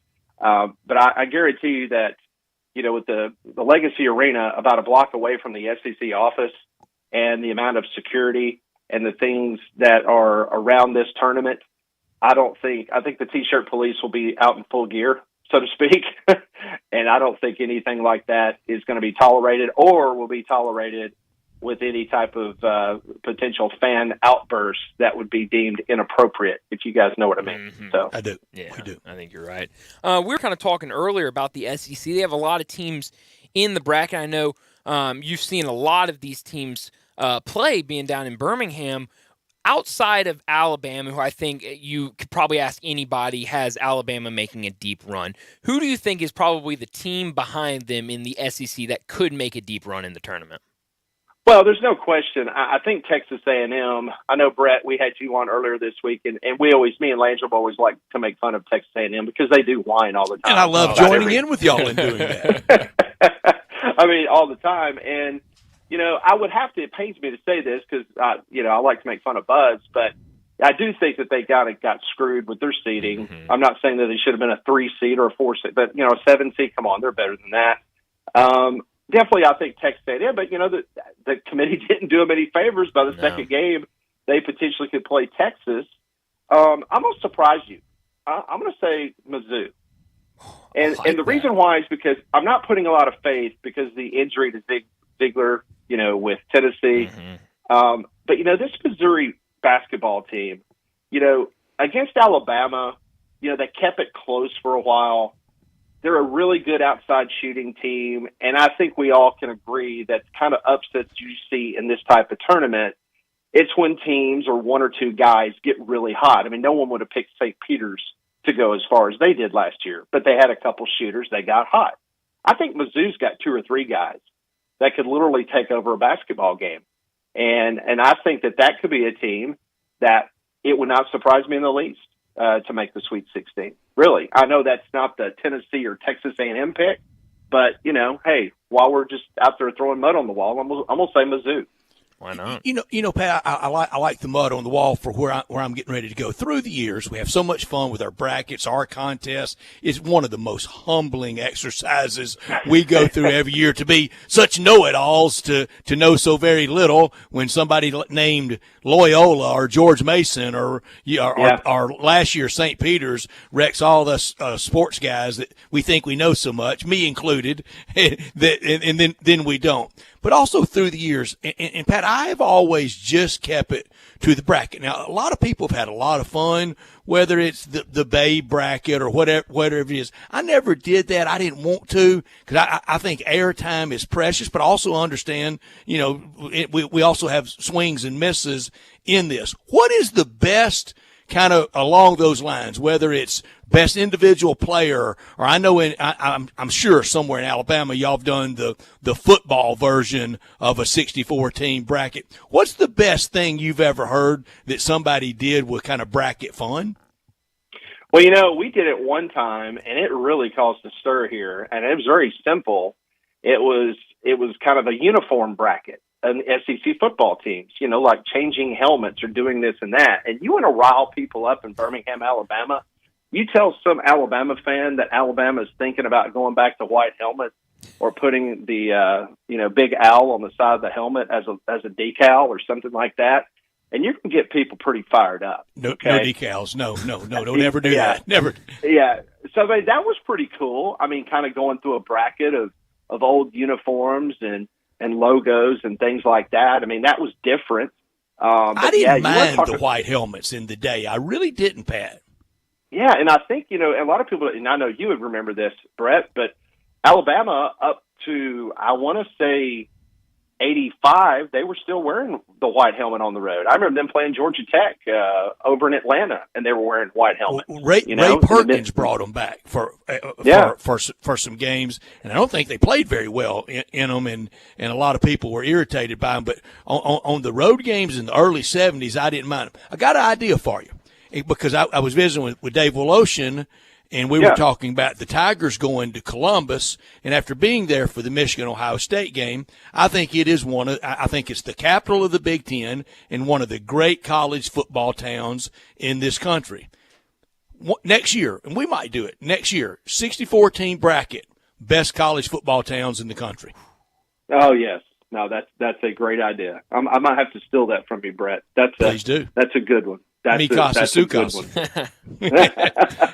No, that's a good one. And you know what? I mean, because we all know that there are plenty of great SEC towns that would probably be very high seated in that type of bracket. I think we'd have a lot in the Sweet 16.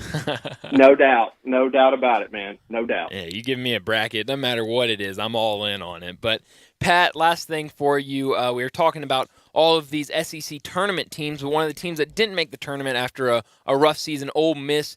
They announced Chris Beard as their head coach officially yesterday with a press conference. What do you think of the hire, and what do you think Chris Beard can do in Oxford? Well, first off, I trust that Kevin Carter and the administration at Ole Miss did their due diligence, their vetting process, and if it was good enough for them to make an offer, then I am completely 100% in agreement with the hire. Obviously, there's been a lot of legal ease over here in the state of Alabama with words like intent and no charges and things of that nature. Mm-hmm. And so when you look at the situation with Chris Beard, I think this is I think this is a home run hire. Brett said it best on our show when you look at the history of Ole Miss, and they've had great coaches. Look at the roster of coaches that they currently have and what they've had in the past, but history would tell you that those guys did not come to Oxford from a place where they had already had that success. You know, I'm not talking about assistant coaches. I'm talking about a head coach coming to Oxford to be the head coach of anything. Yeah, this ain't Ken Cooper. No, it's not. And I'm telling you, and I loved what he said yesterday when he said, you know what? I want everybody back here 363 days from now because we're going to be celebrating and where we're going to go play. Because nowadays, especially whether it's football or basketball, because of the transfer portal, I mean, there were 800 kids in the transfer portal the last 2 days in basketball. 800 in 2 days. It was a record. So you want to talk about being able to turn something around pretty quick? I don't think there's any doubt. He's an excellent X's and O guy. He can recruit. He's going to bring the enthusiasm. I think this was a tremendous hire by Ole Miss. Absolutely. I think the closest thing in proven winner resume before they were hired at Ole Miss. Houston Nutt was close, but he hadn't been to the football even near the equivalency of the final two like Chris Beard. Steve Sloan, and with a Texas Tech tie, but he had not been even as accomplished as Chris Beard. But those two may be the closest, but I think Chris blows both of them away. No doubt. But I do. I think that he will get this program back, and they will be sniffing an NCAA tournament bid next year. And, I mean, listen, who would have thought that Mississippi State would have been able to do what they did this year? And so I think Chris Beard is going to be able to get players there, and he can coach. We know that. Look at his resume. So I think it's a great hire. Yeah, it's going to be interesting to see what they can do next year for sure. But, Pat, thanks for joining us, and enjoy this week. And I know it's going to be really, really fun down in Birmingham. Oh, it's going to be great, guys. Always a pleasure. You guys take care. Thanks, Pat. Thank you, Pat, so much. Thank you. We're just one of the great voices of college sports, and particularly of the SEC and college football, college basketball, college baseball, loves the Cardinals. Pat Smith from Jocks in Birmingham. Hey, everybody, it's truck season down at Olive Branch at All-Star Chevrolet, and you can walk through and see the pre-owned Silverados and Tahoes, High Country, Trail Boss, even some F-150s.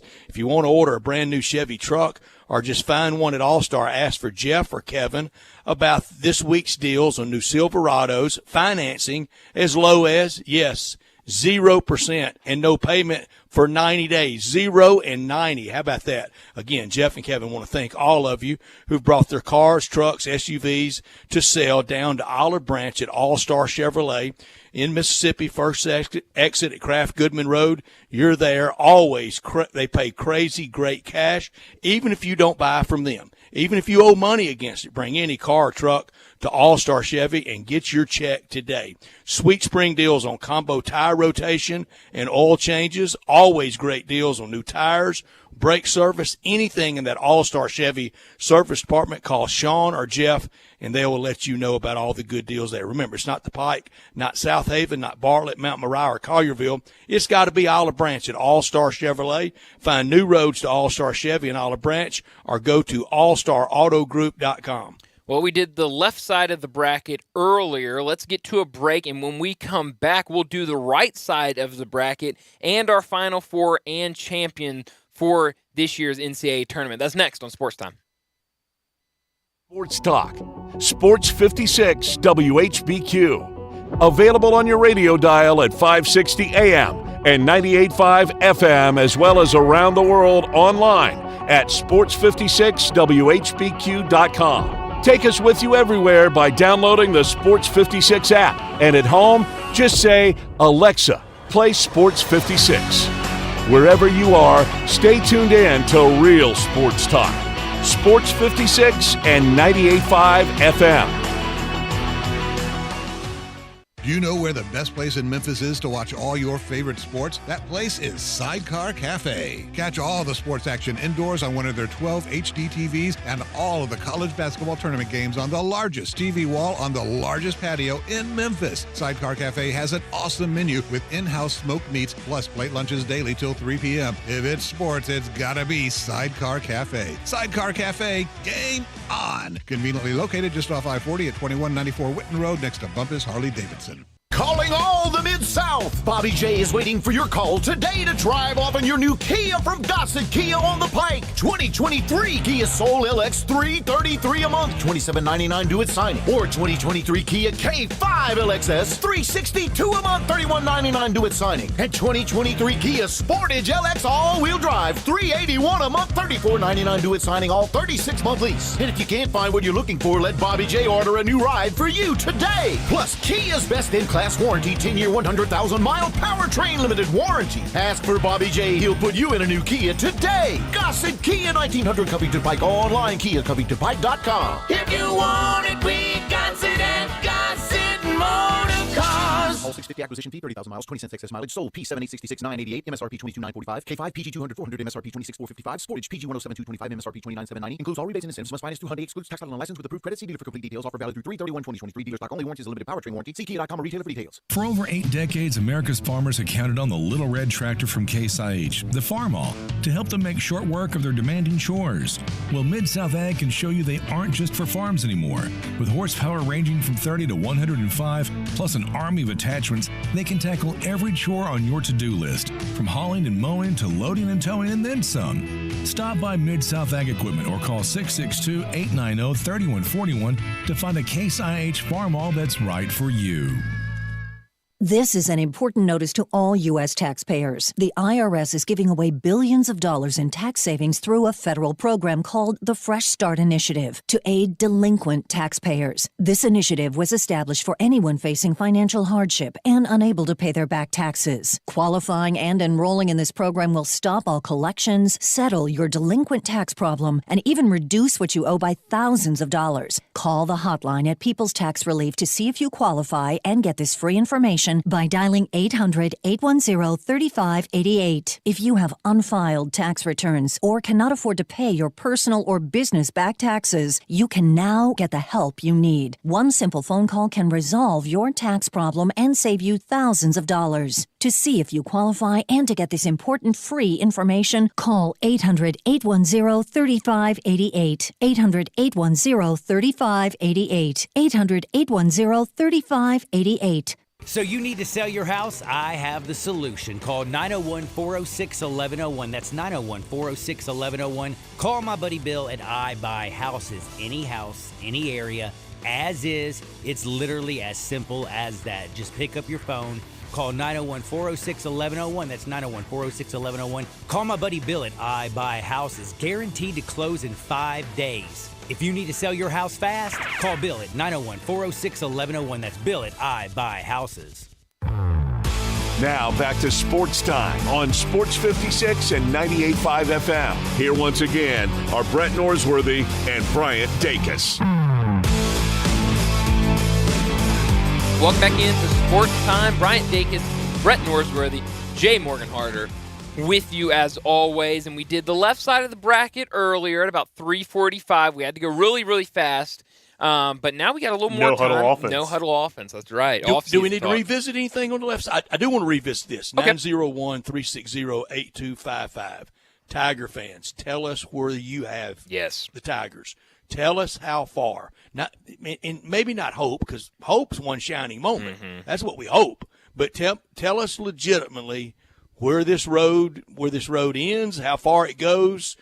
And I don't think with Greg, I said he had nothing to, and he doesn't. No. Nothing at all to apologize for Tigers' Sweet 16. I don't think anybody would have anything to apologize at all for Tigers in the Final Four. I don't know if I could make a case of winning at all. I don't know if I could make a case of being in the finals, but I could make that case to get to Houston. Mm-hmm. I sure could make the case to get to New York. By the same token, we're not Tiger haters, Brian. I mean, you could be called a lot of things, but a Tiger hater, you're not. No, I don't think I can be called. You got a diploma from that. I did. You bleed blue. I bleed. Poke me right now. It comes out blue. That's right. That's why when you look at it, the veins are blue. Is that right? It's all the Tiger spirit in there. Brett, you asked for texters to give their opinions. We do have one that I wanted to read from our good buddy David Ortiz. He listens to all the shows all day long, and he likes to pick fun at me, all in good fun, though. Oh, yeah. He said to me, you're such a buzzkill. Tigers won it all. And I was like, I got to own that. I'm the buzzkill. I had FAU winning it. If someone had to do it. There's one in every crowd. Anything from the left side we need to revisit?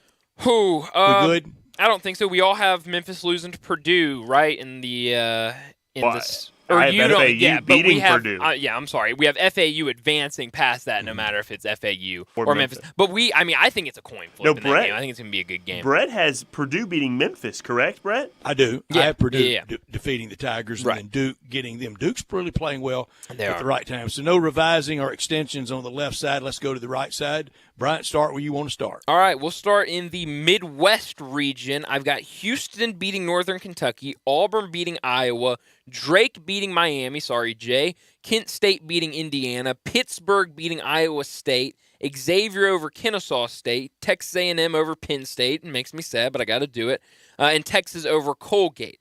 I then have Houston beating Auburn, Kent State beating Drake, Xavier beating Pitt, Texas A&M beating Texas.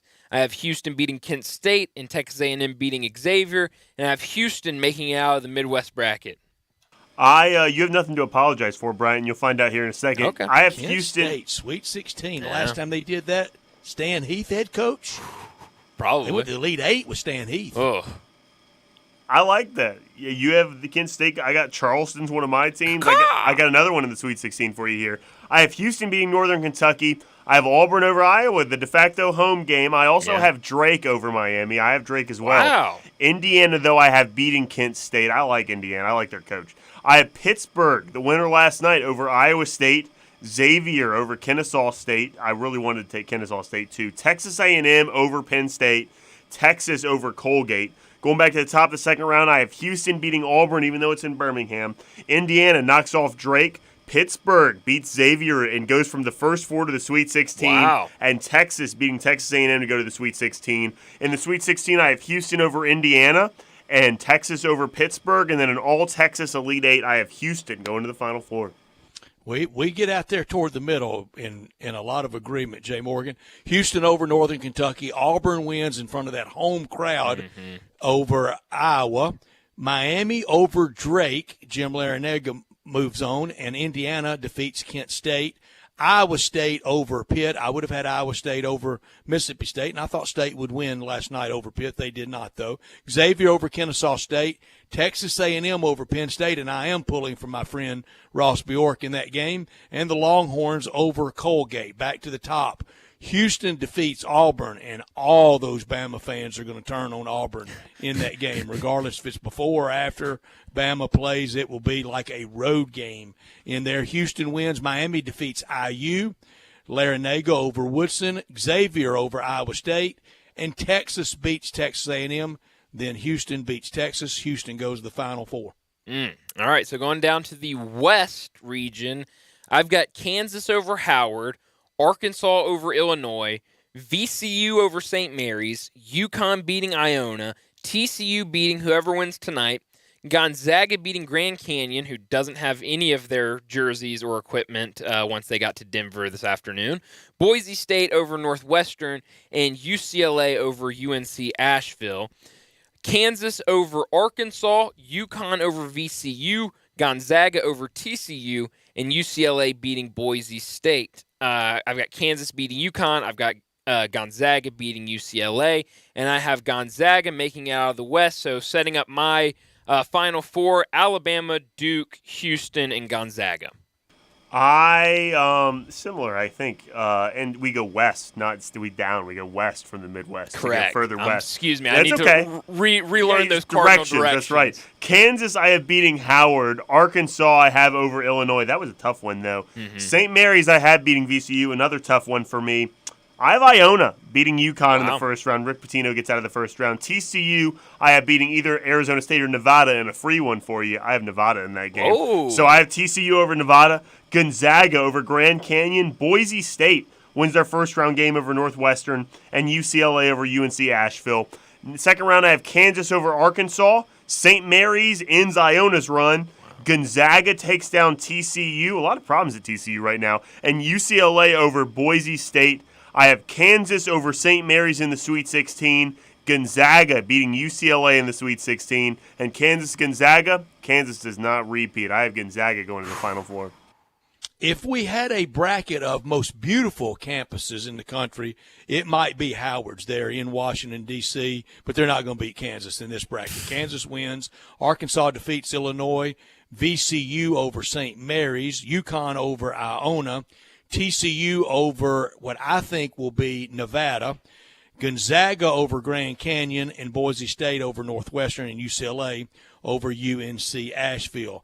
A history of Arkansas and Kansas playing in the NCAA tournament. Kansas, Roy Williams' first year there, they defeated Arkansas in Charlotte in the Elite Eight to advance to the Final Four. They get them again. Kansas beats Arkansas, UConn over VCU, Gonzaga over TCU, and UCLA over Boise State. UConn, I don't like the coach, but he gets the win. UConn over Kansas and UCLA rather over Gonzaga. And as I called a few weeks ago, even with the injury, I have UCLA going as far as I can until they butt heads with Houston, and we'll sort that out as we get to the Final Four, Bryant. So my Final Four, Alabama, Duke, Houston, and Gonzaga. Should I just go all the way to the championship for me, and then we'll go around? Awesome. So I've got Alabama beating Duke to put them in the championship game. I've got Gonzaga beating Houston to put them in the championship game. And I have Gonzaga beating Alabama to win the national championship by a score of 85-80. Mark Few wins it all in a year that we kind of discounted him. Will the Big 12 offer right there on the spot Gonzaga basketball only? Sure, why not? They got to make a really good deal. Gonzaga makes the semifinal of their conference tournament. That's true. Maybe a lot of people think that's how it should be everywhere. I'm not one of them. I don't have a score for my final. I apologize. I did not know that was part of the stipulation. I can make one for you, though. My Final Four, Arizona, Marquette, and then Houston and Gonzaga. Man, I really wanted Duke in the Final Four instead of Marquette. Nonetheless, I have Marquette beating Arizona, going to the national championship, and I have Gonzaga beating Houston to go to the national championship.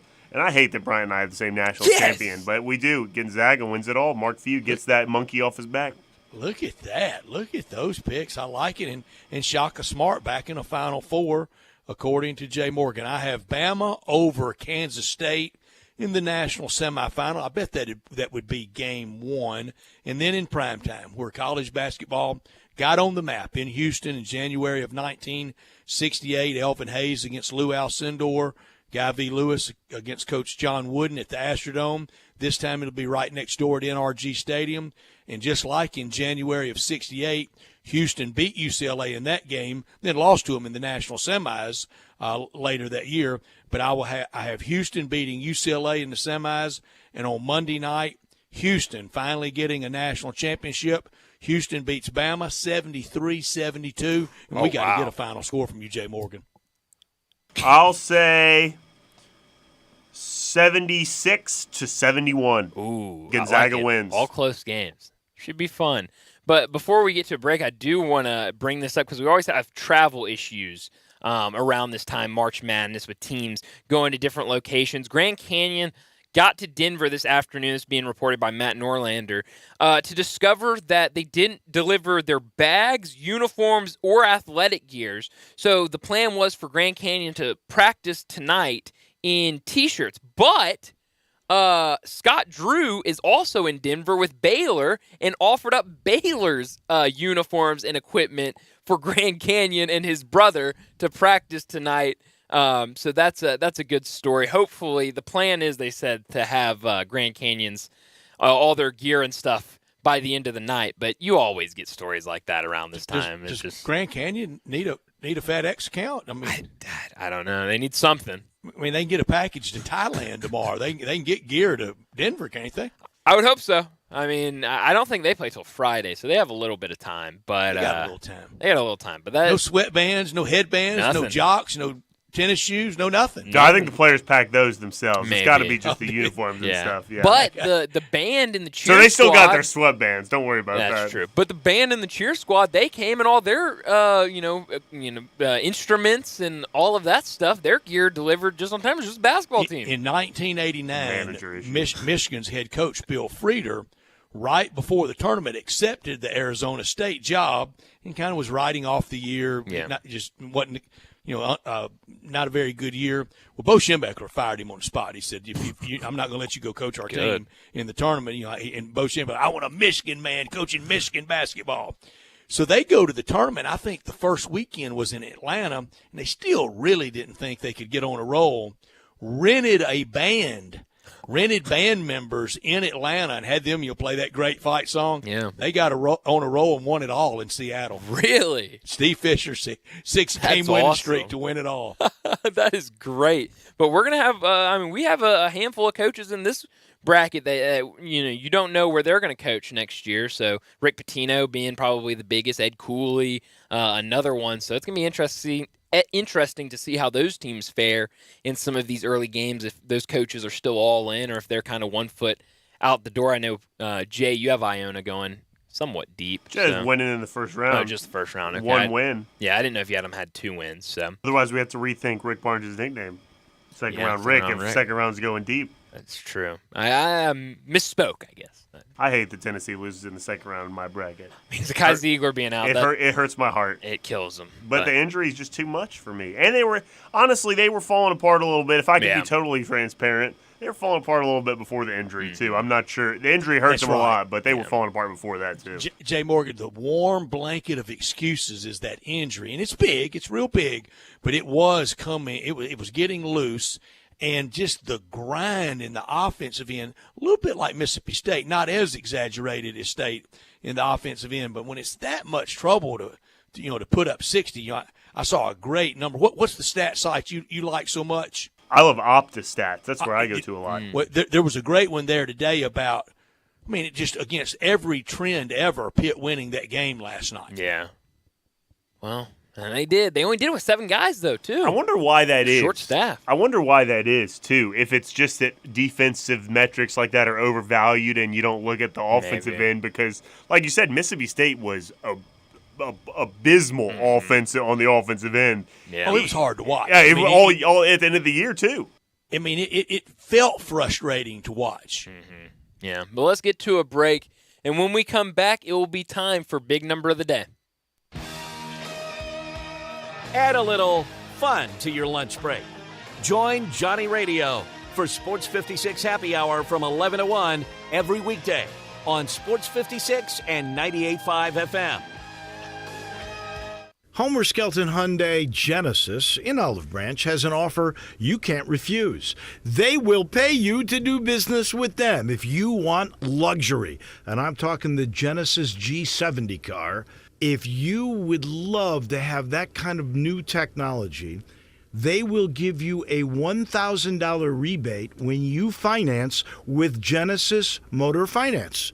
In other words, they'll pay you $1,000 to do business with them, and you get brand new luxury. You can't beat it. That's Homer Skelton Hyundai Genesis, right at the corner of Craft Road and Highway 78 in Olive Branch. Homer Skelton Hyundai Genesis in Olive Branch, where customer retention is amazing. There's a reason. They take care of you with a team that's been together for a long time. Whether it's finance or whether it's service, you can't beat them. Homer Skelton Hyundai Genesis. Make your next grill your last with the Big Green Egg.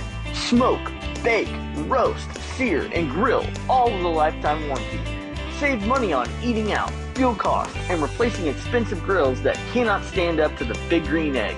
Ready to cook in only 10 to 15 minutes with cook temperatures below 200, above 700, and anywhere in between with ease. Change your at-home cooking experience for life. Go to shop.biggreenegg.com. Make your next grill your last with the Big Green Egg. Smoke, bake, roast, sear, and grill, all with a lifetime warranty. Save money on eating out, fuel costs, and replacing expensive grills that cannot stand up to the Big Green Egg. Ready to cook in only 10 to 15 minutes with cook temperatures below 200, above 700, and anywhere in between with ease. Change your at-home cooking experience for life. Go to shop.biggreenegg.com. Hi, this is Troy Fiveash, owner of Fiveash Roofing. In these uncertain economic times, there are so many things as a contractor and a business owner that I cannot control. The rising cost of materials, not to mention fuel and transportation costs. In the last 2 years, shingle prices have almost doubled and commercial materials have doubled. And I don't have to tell you what fuel costs these days. But you know what I can control? How much markup I put on a project. I have always prided myself in knowing I never gouge a customer. But in an effort to ensure my crews have work and my customers are being treated fairly, I have lowered my profit margin, hoping to give you a price you can live with and keeping my crews busy. So if you need a roof or gutters, please give us a call. 5 Roofing, fair, honest, and ethical. 5 Roofing, a proud sponsor of Tiger Athletics and a member of the Tigers home team. 367-0050 or memphisroofer.com. 367-0050 or memphisroofer.com. 5 Roofing, it's what we do. We're here for you. This is Kelly Erb with Mark Spensdorf Realtors. I have worked with Sheldon Rosengarten for over 10 years and have noticed something about the way he works with his clients. He is way too honest, and they are grateful for us for pointing out things they were not aware of. This is Sheldon, and yes, being honest has caused people to really think about what they need to do to sell their homes or when they buy. Kelly and I have advised people about what are the best and most economical things to do to prepare their homes for the market to get the best prices. And Sheldon, we always provide our buyers with the necessary background research to advise them before they make an offer on a house. And yes, we have even sometimes talked clients out of buying, and they're grateful for us pointing out things they were not aware of. So if you're thinking of buying a home, call or email Kelly or me, and before you list your home, talk to 2 to 3 real estate brokers, but make sure we are one of them. Yes, remember to call me, Kelly Erb, at 355-3830. And when you want the job done, call Shell Done at 483-0546 or memphisrelocate.com. Call us today. I'm with John Virgos from the world-famous Rendezvous in the Alley since 1948. Brett, we have catered parties all over this country and all over the world, from Singapore, Australia to Central Park in New York. But many people don't realize how much we do locally. For holiday events, office parties, tailgating, birthday parties, you can't do better than the Rendezvous. For example, you can get a cheese and sausage tray for 15 to 300 people for $3.75 a person. You can even build your own nacho bar for $10.50 per person. All you need is a minimum of 15 people. In many cases, we can arrange delivery and full-service catering. We've even made it easy to get to-go items. You can just park at our front door in the alley, put on your flashes, and we'll get you going ASAP. For all your catering items and prices, go to hogsfly.com, click on menu, and drop down to catering. Thank you, John. The Rendezvous, Mr. Charlie Virgos' Rendezvous in the Alley since 1948 and celebrating its 75th year.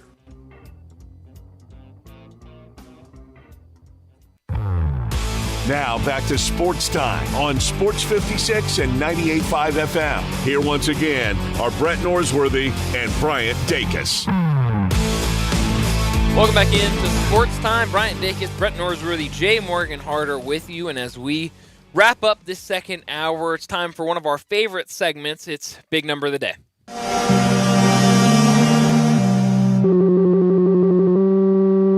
Big Daddy. Hello, Big Brand. It's a guy, he wants to be big, then he gets big, he doesn't want to be big anymore, then he gets small, but the suit's too big. Big Daddy. The big boy. You're a big guy. I think she's trying to pull a fast one on Big Daddy. The big number of the day. So my big number of the day is one, we've kind of talked about it before, but it's a big one for today. It's 73.4. Oh, the decimal. That is the average height in inches for Fairleigh Dickinson, who plays tonight in the first 4 game. When you convert that, that's a little over 6'1". For a Division I college basketball team, that's insane. David Cobb wrote a whole story about this team. We talked to him about it, I believe, last week. But there's only one team, shorter than this Fairleigh Dickinson team in average height since Kim Palm started tracking team's average heights in 2007. That was the Grambling State team in 2010 that had an average height of 73.1, which is about 6 feet.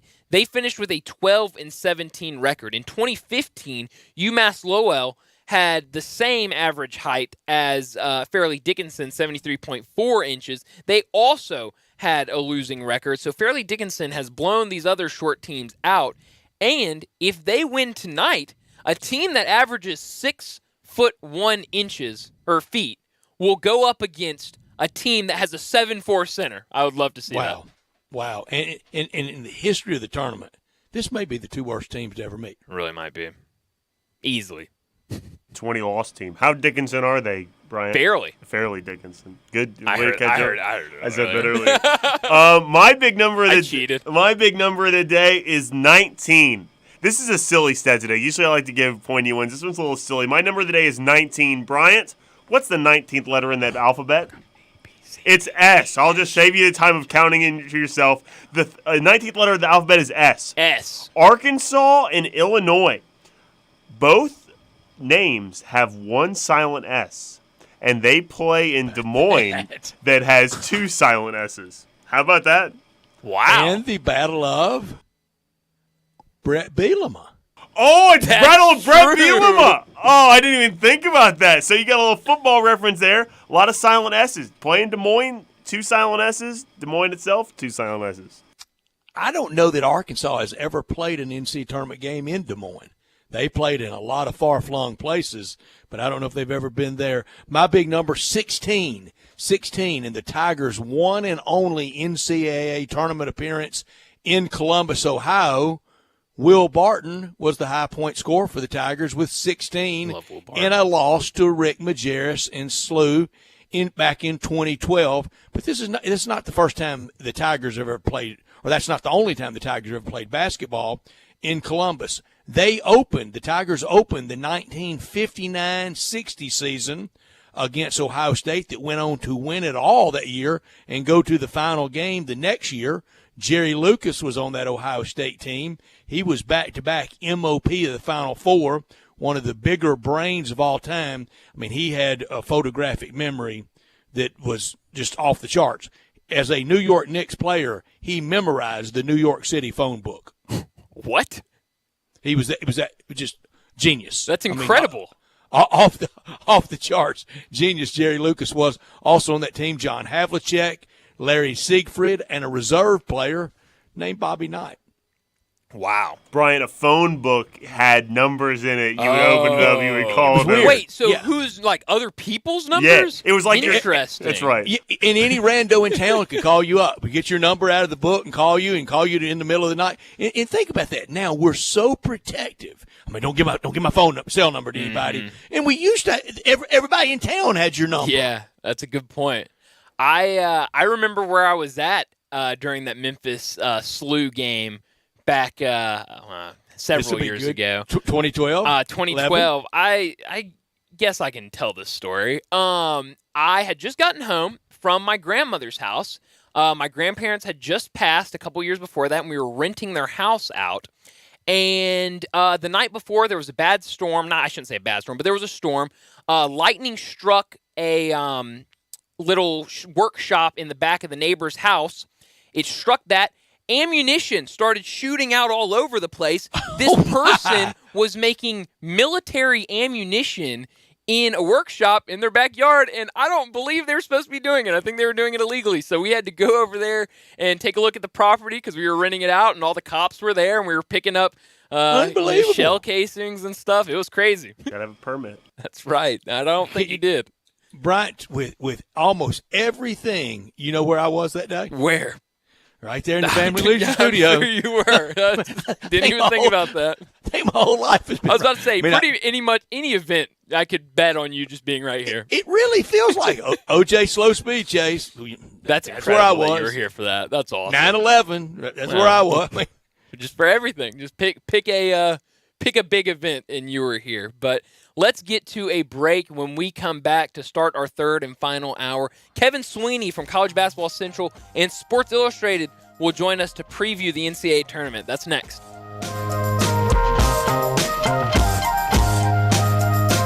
Hi, everyone. Greg Gaston for FanDuel. Add a little excitement to your sports watching experience by betting on all the action on FanDuel Sportsbook. There's a reason why FanDuel is America's #1 sportsbook. Their app is simple to use. They've got great odds on all different betting markets, unique fun bet types like same-game parlay, and exclusive always-on promotions such as enhanced odds boosts on the biggest events to let you get more action out of every game day. And if you win, they even get you your winnings safely in as little as 24 hours. If you've never tried FanDuel Sportsbook, what are you waiting for? Just go to FanDuel.com, use Gas Manager promo code to get in on the action. All in an app that's safe, secure, and super easy to use. Just go to FanDuel.com, again, use Gas Manager promo code to join now or sign into your FanDuel Sportsbook account. Must be 21 or over, present in Tennessee. First online real money wager only. $10 deposit is required. Refund issued as non-withdrawable bonus bets that expire in 14 days. Restrictions apply. See full terms at FanDuel.com/sportsbook. Gambling problem? Call Tennessee Redline at 1-800-889-9789. Is your wife asking you to stop eating junk food? Well, we have you covered at Humdinger's. It's quick and it's healthy, and most important, it tastes amazing. With many choices from salmon salad to rainbow trout and grilled asparagus. Come visit us for lunch at Humdinger's, 6300 Poplar Avenue. So good, Coach Penny eats with us weekly. Don't forget, Humdinger's offers full-service catering for weddings, social events, or your corporate lunches. You can call 901-260-8292 to find out more.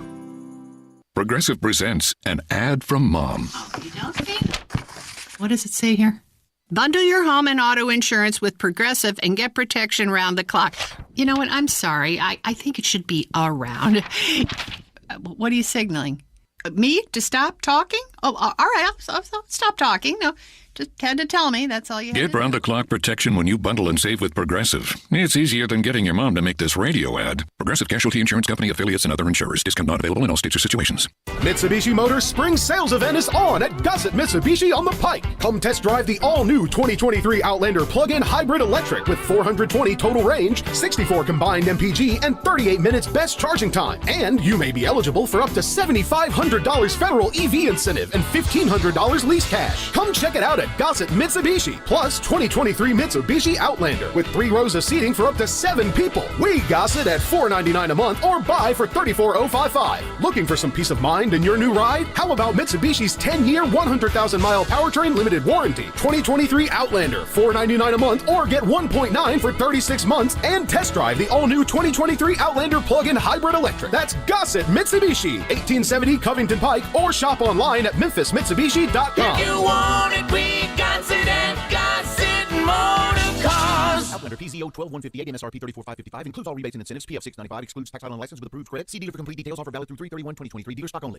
Are you looking to lease a commercial space for your business? Call Stephen Hoffman. Are you a landlord looking to have your space leased? Call Stephen Hoffman. Maybe you're looking to buy or sell commercial real estate. If so, you want a professional broker looking out for your best interest, and that broker is Stephen Hoffman with Myers Commercial Real Estate. Stephen is a Memphis native who knows his market well and only works the commercial side of real estate. He works for a great firm that has been locally owned and operated in Memphis for almost 40 years. Whether representing tenants, landlords, or investors alike, you are sure to get great market analysis, access to on and off market listings, and a tough negotiator on your behalf.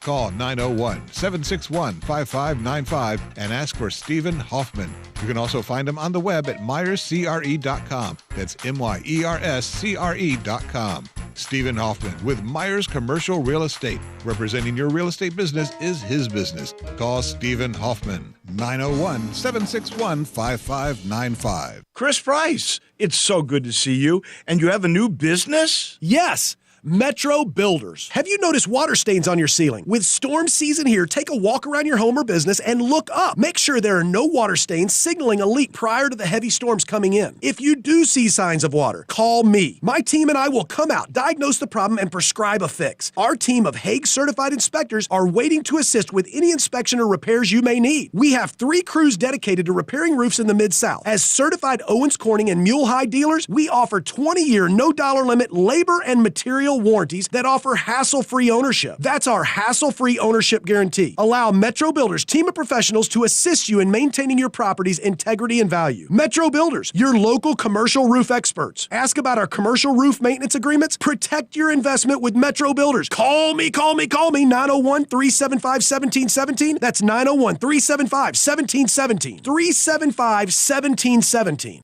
We are Sports 56, WHBQ Memphis, and W253DF Memphis, Flynn Broadcasting Stations. Now back to Sports Time on Sports 56 and 98.5 FM. This hour is brought to you by DeSoto Auto Sales. Here are your hosts, Brett Stats Norsworthy and Bryant Dacus. Welcome back into Sports Time. Bryant Dacus, Brett Norsworthy, Jay Morgan Harder with you as we kick off our third and final hour this afternoon. And Kevin Sweeney from College Basketball Central and Sports Illustrated joins us to preview the NCAA tournament. Kevin, thanks for joining us. And I know we've kind of been keeping up all season on where you've been, what games you're attending. Do you have any plans to go to any of the NCAA tournament sites, any of these games over the next couple weeks? Yeah, I'll be out every weekend. I appreciate you having me, guys. I'm in Albany, New York for the first weekend games there. We've got two different 4-13 and 5-12 pods, so including Iona versus UConn, which I think is the probably most exciting game just because of the storylines with Rick Pitino. But it should be a lot of fun, and then I'll be in Vegas for the West Regional next weekend, and then obviously Final Four in Houston. So a bit of a sprint, but I'm really excited about it. Are you sure you're going to be able to safely get to Albany? I made it, thankfully. I made it this afternoon. Oh, good, good. How much snow there?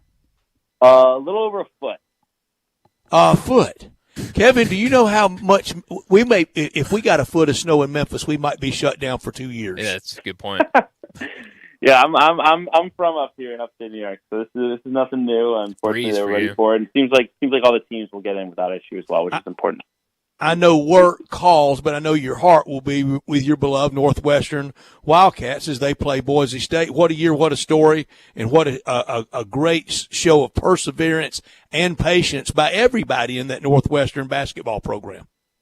Yeah, I mean, they deserve a lot of credit, right? I think obviously the record speaks for itself, the previous 5 years, but I think it takes a lot of guts, especially in this day and age, for guys not to take the easy route out and leave. And these seniors, Boo Buie, especially their star point guard, have stuck it out through some really tough times and now get an opportunity to play in the NCAA tournament. It's kind of what this event's all about. And I think they have a good matchup in the first round with Boise State. I think they match up pretty well. It's a good Boise State team, but I do think Northwestern will find a way through that game. And then you get a big swing at UCLA, a really good team, but a team that's missing some key pieces, including Jalen Clark.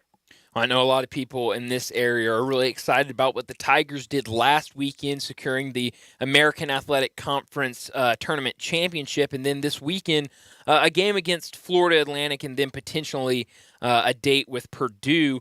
But what do you think about this first matchup against the Owls? Yeah, I mean, FAU's won, 31 games for a reason. They're really good. They're really balanced. I think they can create some matchup problems by putting four guards on the floor who create, and then obviously they won't be overwhelmed on the inside with Vlad Golden, their 7'1" center who began his career at Texas Tech. So I think that helps when you're playing an up game like this against Memphis, who's got better athletes and probably more talent. I think obviously Memphis looked really good at the AAC tournament. You hope that this is a sign of them rounding into form at the right time. And I think they have an opportunity to win this game and potentially make some noise once they get through it. But I think there has been a lot of kind of national, Memphis is destined for the Sweet 16. They're destined to get the Purdue game. And they would be wise not to overlook an FAU team that is really, really balanced, really, really well coached, and has tremendous, tremendous guards. Well, for sure. And that FAU team, you win 31 games. You're really good. It's just like Oral Roberts, College of Charleston. A lot of these other 30-win teams. I'm sorry, just Charleston now. No longer College of Charleston, but you get to 30. I don't care what league you're playing in. You've done a lot of things right and a lot of things very well. This time next week, Kevin, who's a player on a team that is advanced to the Sweet 16 that maybe most of college basketball really doesn't know about? I don't think we could say that's Kendrick Davis. I think people do, and you see, a lot of the accolades he's getting, although not on any of the AP All-American teams. But who's a guy this time next week that we've missed on? And he's in the Sweet 16, and he put on a show over the weekend to get there. Yeah, I think if Texas A&M is going to make a run, and this is a team that I think can, they've been a top 10 team in the country the last 2 months of the season. If they can upset Texas, it'll be because of their point guard, Wade Taylor. And when you talk about some of the best guards in the country, his name doesn't always come up. And it's really a shame because he really is, explosive. And it's been a huge reason why they've been able to put it together, right? Buzz Williams teams, they want to create chaos defensively. They want to be physical, but they needed that efficient lead guard. And he's been really as good as anyone. He's averaging 17 and 4 assists a game. He's a tough shot maker. Obviously a potential Texas A&M versus Texas game in the second round would be a whole lot of fun. Obviously, Aggies have to get through Penn State to get to that point, but if he can carry them to an in-state rivalry win and get to the 16, he'll be a national name very quickly. When you talk about that Texas A&M team, we did our brackets earlier. I think I have A&M getting to the Elite Eight, but I love that first matchup between Texas A&M and Penn State. I really liked what both those teams did this year. How good of a game do you think that will be between two really good teams? And do you think Texas A&M was underseeded a little bit? I know a lot of people kind of saw issue with them being a 7 seed. Yeah, I think to an extent they were certainly underseeded. I think at the end of the day they made their own bed when they lost to Wofford and they lost to Murray State. But at the same time, right, like they're not playing like a 7 seed right now. And so if you're staring them down, you're saying, man, we got screwed. Not necessarily A&M. I think A&M has to live with it. I think it's everyone else in the bracket. Yeah. But they're playing great, and I think that match is going to be awesome because, again, I think it's rare with these 7, 10, and 8, 9 games to get both teams coming in playing really well. And A&M obviously has played great basketball down the stretch. And Penn State, coming off a great run of the Big Ten tournament, has been really good down the stretch to lock up their spot in this field. That game has a chance to be one of the best in the first round. All right, maybe not a new name, but maybe a newer appreciation for a coach, kind of possibly the Jim Larinaga Award here, or even a Shaka Smart award here. Who's the coach that gets to the Sweet 16 that we have either a new or newer appreciation for? Honestly, I'm gonna give another name right back at you. It's Shaka Smart. You just mentioned him. I think the narrative around him since the struggles at Texas has been, can he get over the hump in the NCAA tournament? Like, what does this look like? And you see everyone saying, oh man, they got to play Izzo in the second round. Marquette's had a great year, but here we go. This is Shaka ball again. They're going to lose early. I think this Marquette team is just different. They have great point guard play. They're athletic. They play really, really well together. I think they're bound for a deep run, and I think he could rewrite the narrative about him that that VCU run was a fluke if he can get this thing potentially to a Final Four, and I think they have the ability to do just that. Jay Morgan, speak up here. Tell Kevin where you at Marquette. I have Marquette playing in the national championship, Kevin. I love it. I mean, look, they've been amazing at home. They won on basically a road game at Madison Square Garden against UConn last week. They've got every piece you want to buy into. I love this group. Another team in that East region, Duke, it seems like they're really kind of rounding into form late in the season into that ACC tournament. How deep do you think that team can go in the tournament? I mean, I think they have that Final Four upside, partially because that East is so wide open. You think about the top 4 seeds, Purdue's the most vulnerable one, Marquette.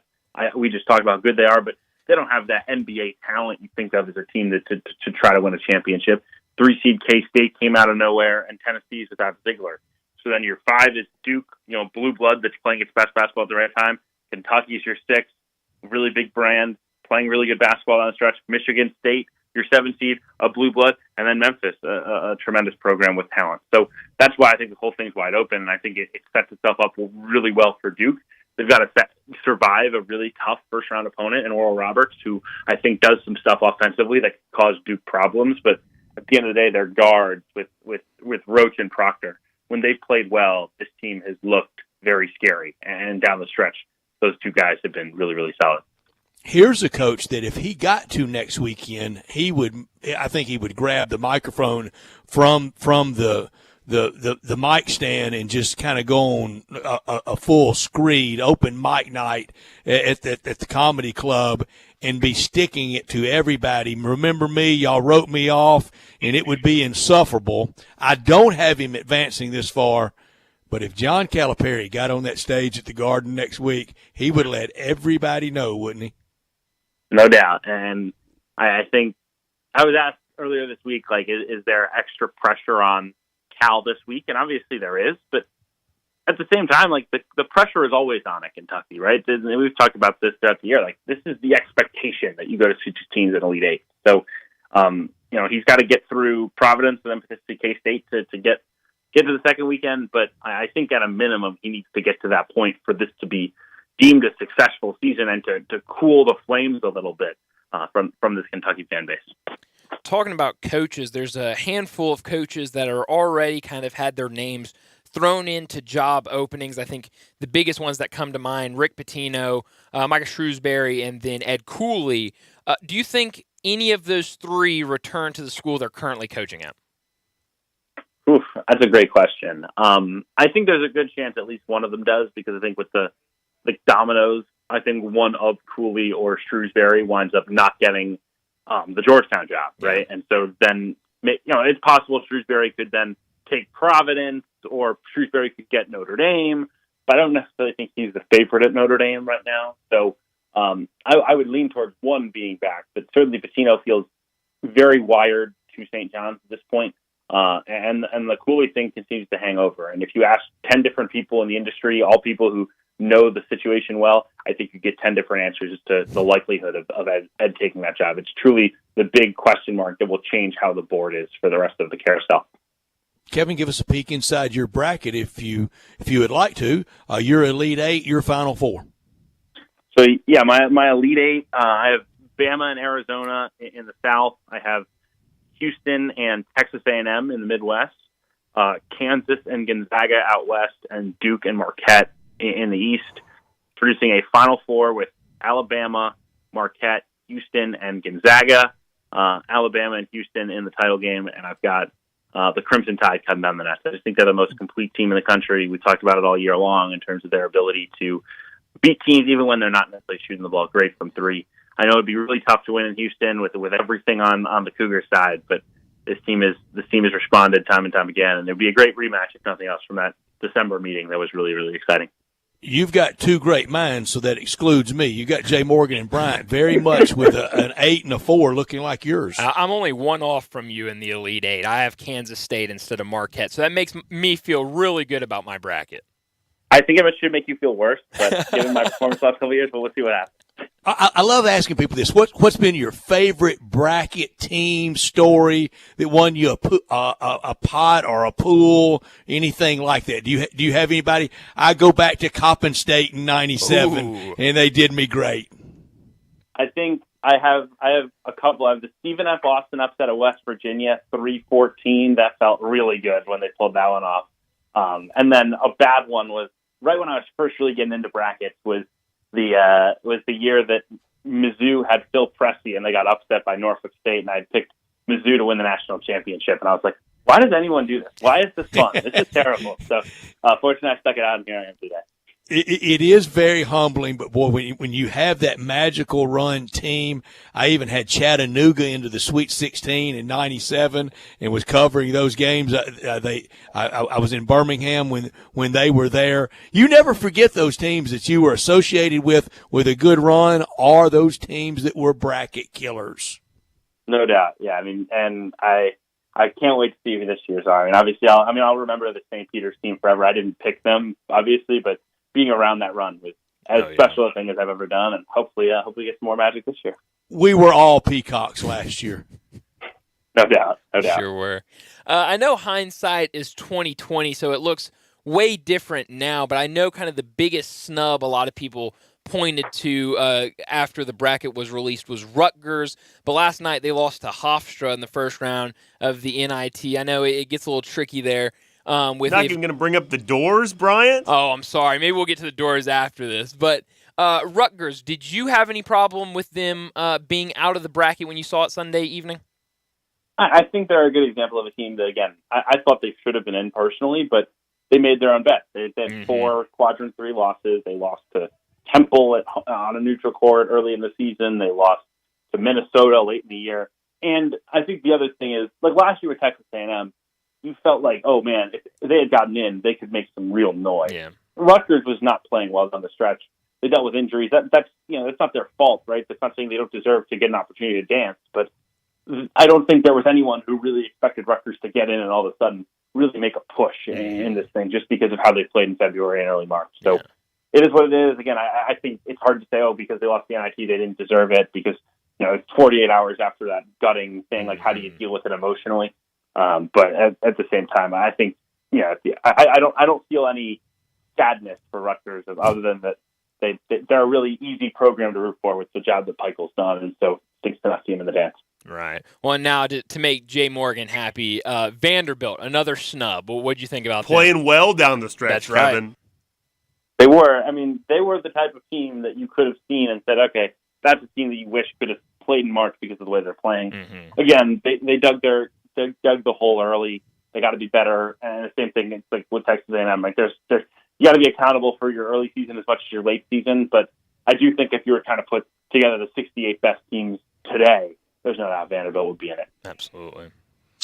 With the Ole Miss announcement yesterday of Chris Beard being the new basketball coach, and Kevin, I know you know, but it's just 4 years because that's the state of Mississippi law. That's the max. It's the max at Mississippi State football, basketball, anything. Any job. I mean, if John Wooden had been here, that's the most you get, and it's almost agreed to. And I think with the foundations, how they're set up, they can even have a kind of another contract signed with that. They will roll that over.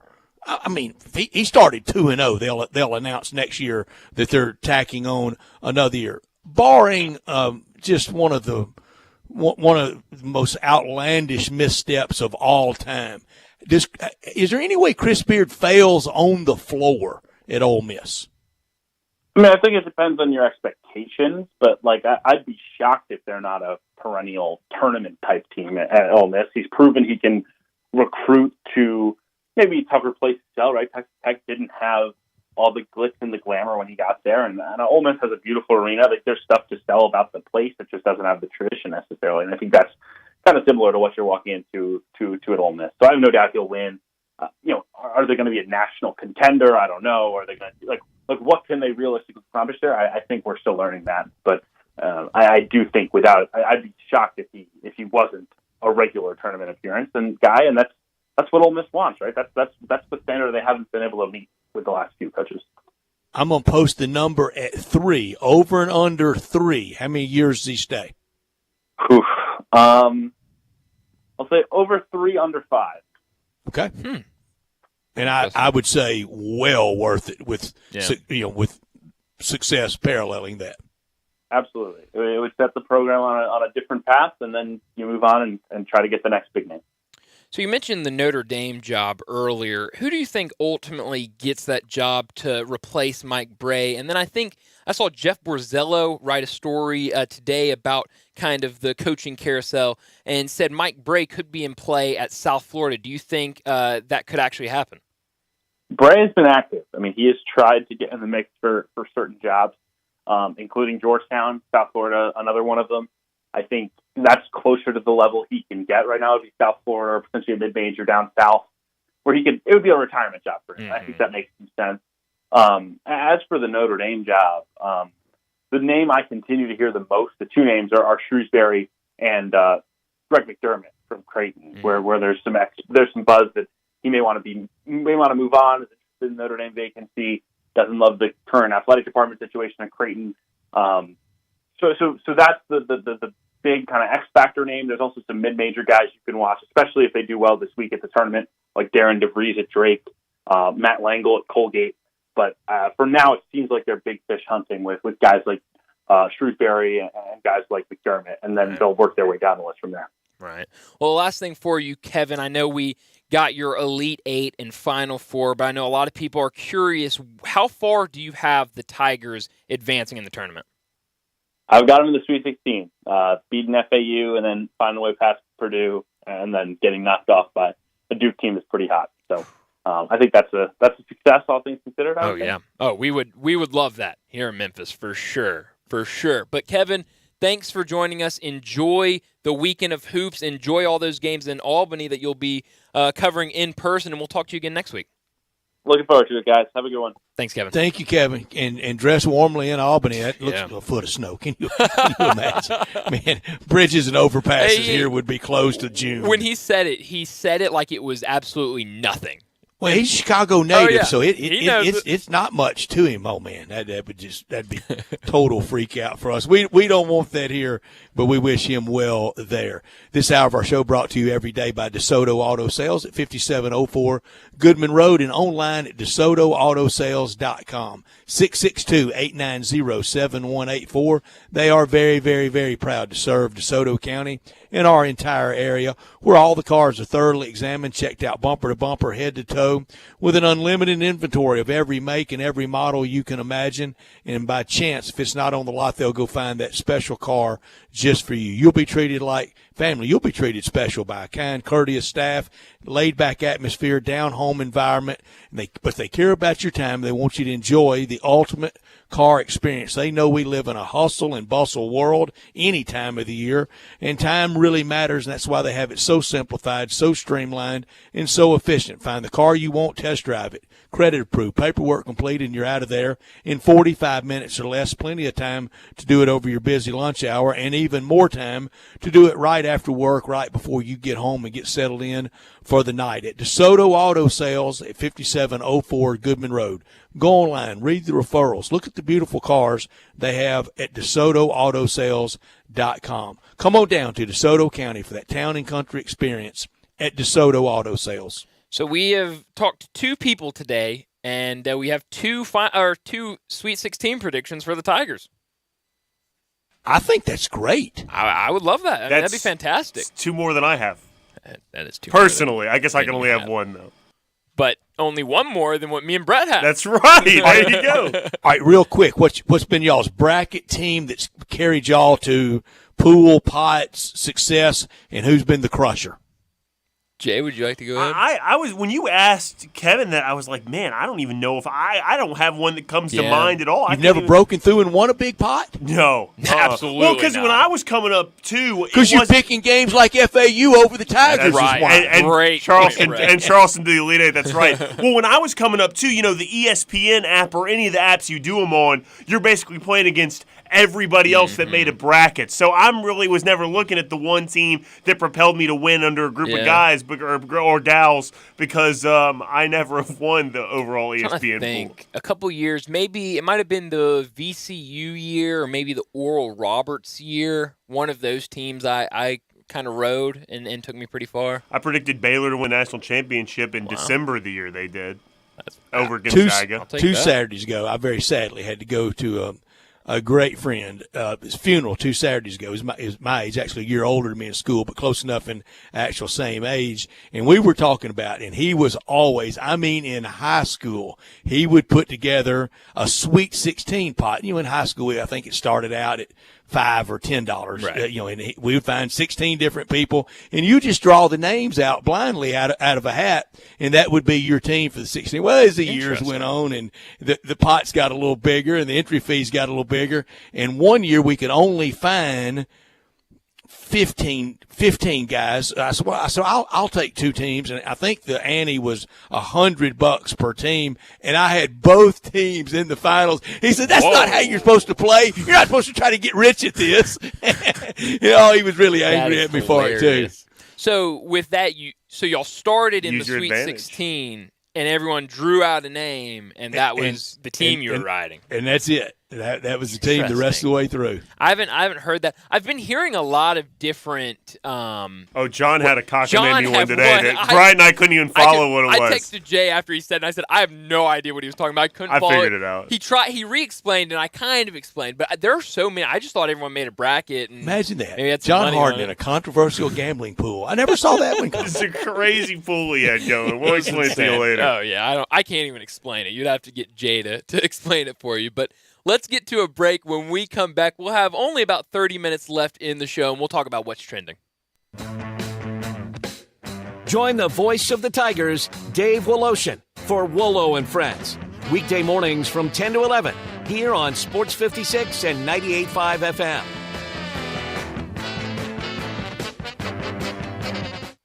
Make your next grill your last with the Big Green Egg.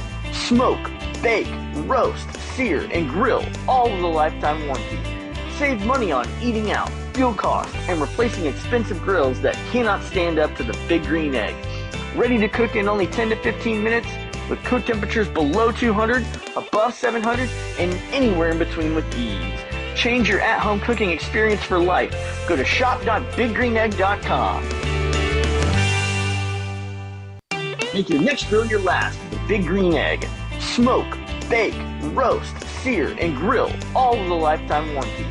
Save money on eating out, fuel costs, and replacing expensive grills that cannot stand up to the Big Green Egg. Ready to cook in only 10 to 15 minutes with cook temperatures below 200, above 700, and anywhere in between with ease. Change your at-home cooking experience for life. Go to shop.biggreenegg.com.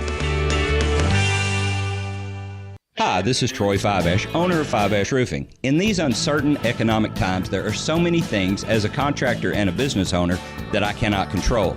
The rising cost of materials, not to mention fuel and transportation costs.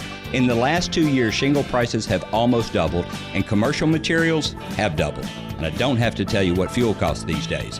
But you know what I can control? How much markup I put on a project. I have always prided myself in knowing I never gouge a customer. But in an effort to ensure my crews have work and my customers are being treated fairly, I have lowered my profit margin, hoping to give you a price you can live with and keeping my crews busy. So if you need a roof or gutters, please give us a call. Fiveash Roofing, fair, honest, and ethical. Fiveash Roofing, a proud sponsor of Tiger Athletics and a member of the Tigers home team. 367-0050 or memphisroofer.com. 367-0050 or memphisroofer.com. Fiveash Roofing, it's what we do. We're here for you. Come celebrate the savings with Gossett Chrysler Jeep Dodge Ram Fiat on the Pike. It's Ram Truck Month and the Jeep Celebration event, so we're ready to rock. 2022 Jeep Renegade $5,000 off. 2022 Dodge Charger $6,000 off. And 2023 Grand Cherokee El Laredo with third row seating $7,000 off. Plus 2022 Fiat 500X $4,000 off. Gossett Chrysler Jeep Dodge Ram Fiat on the Pike says you won't find a better deal anywhere else. And if we don't have it, Gossett will order it today. So drive past the rest and come to the best at Gossett on the Pike or shop online at GossettMotorCars.net. If you want it, we got it at Gossett Motor Cars. Fiat 500X, NP 98268, MSRP 30,950, Renegade NPN 95921, MSRP 32130, Charger number NH261941, MSRP 35630, Cherokee PH794494, MSRP 46765. Includes all rebates and incentives, excludes tax time and license with approved credit. See dealer for complete details. Offer valid through 3/31/23. Dealer stock only. This March, take your first shot at college hoops with FanDuel Sportsbook and get 10 times your first bet amount in bonus bets.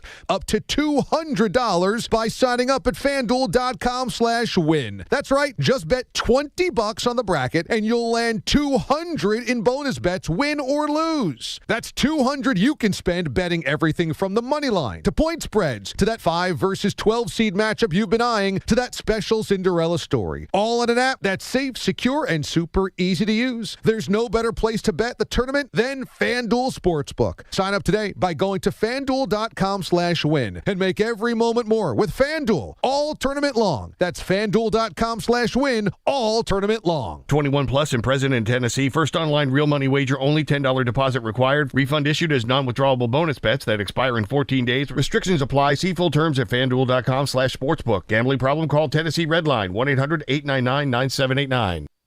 Step up your wings game at East Coast Wings and Grill. With 60 wing flavors and 7 heat indexes, do you have what it takes to turn the heat on your wings up to insanity? East Coast Wings and Grill is family friendly with a large variety menu to satisfy the whole bunch. Sign up today for their loyalty program and taste the rewards. For every $1 you spend, you collect a point. Earn 100 points and receive a $5 reward. Next to Lowe's off Highway 64 in Bartlett, come try America's best wings at East Coast Wings and Grill.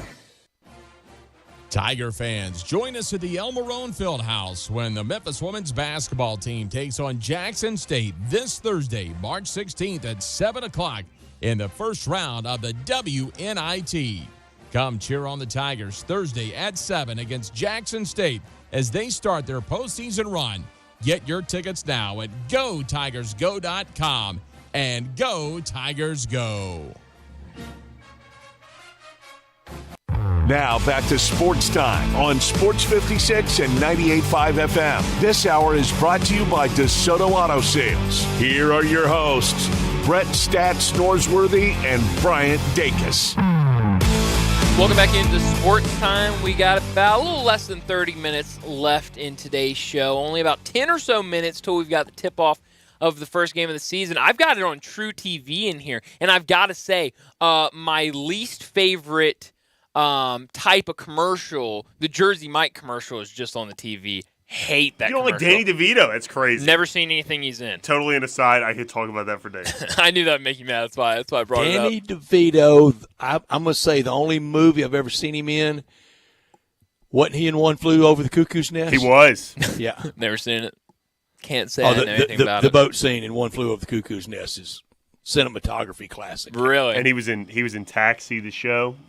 You know, I have seen Taxi. There's no way you've seen Taxi. I promise you I've seen Taxi. There's no way. Wasn't he also that the Wings? Joker in Batman? The Penguin.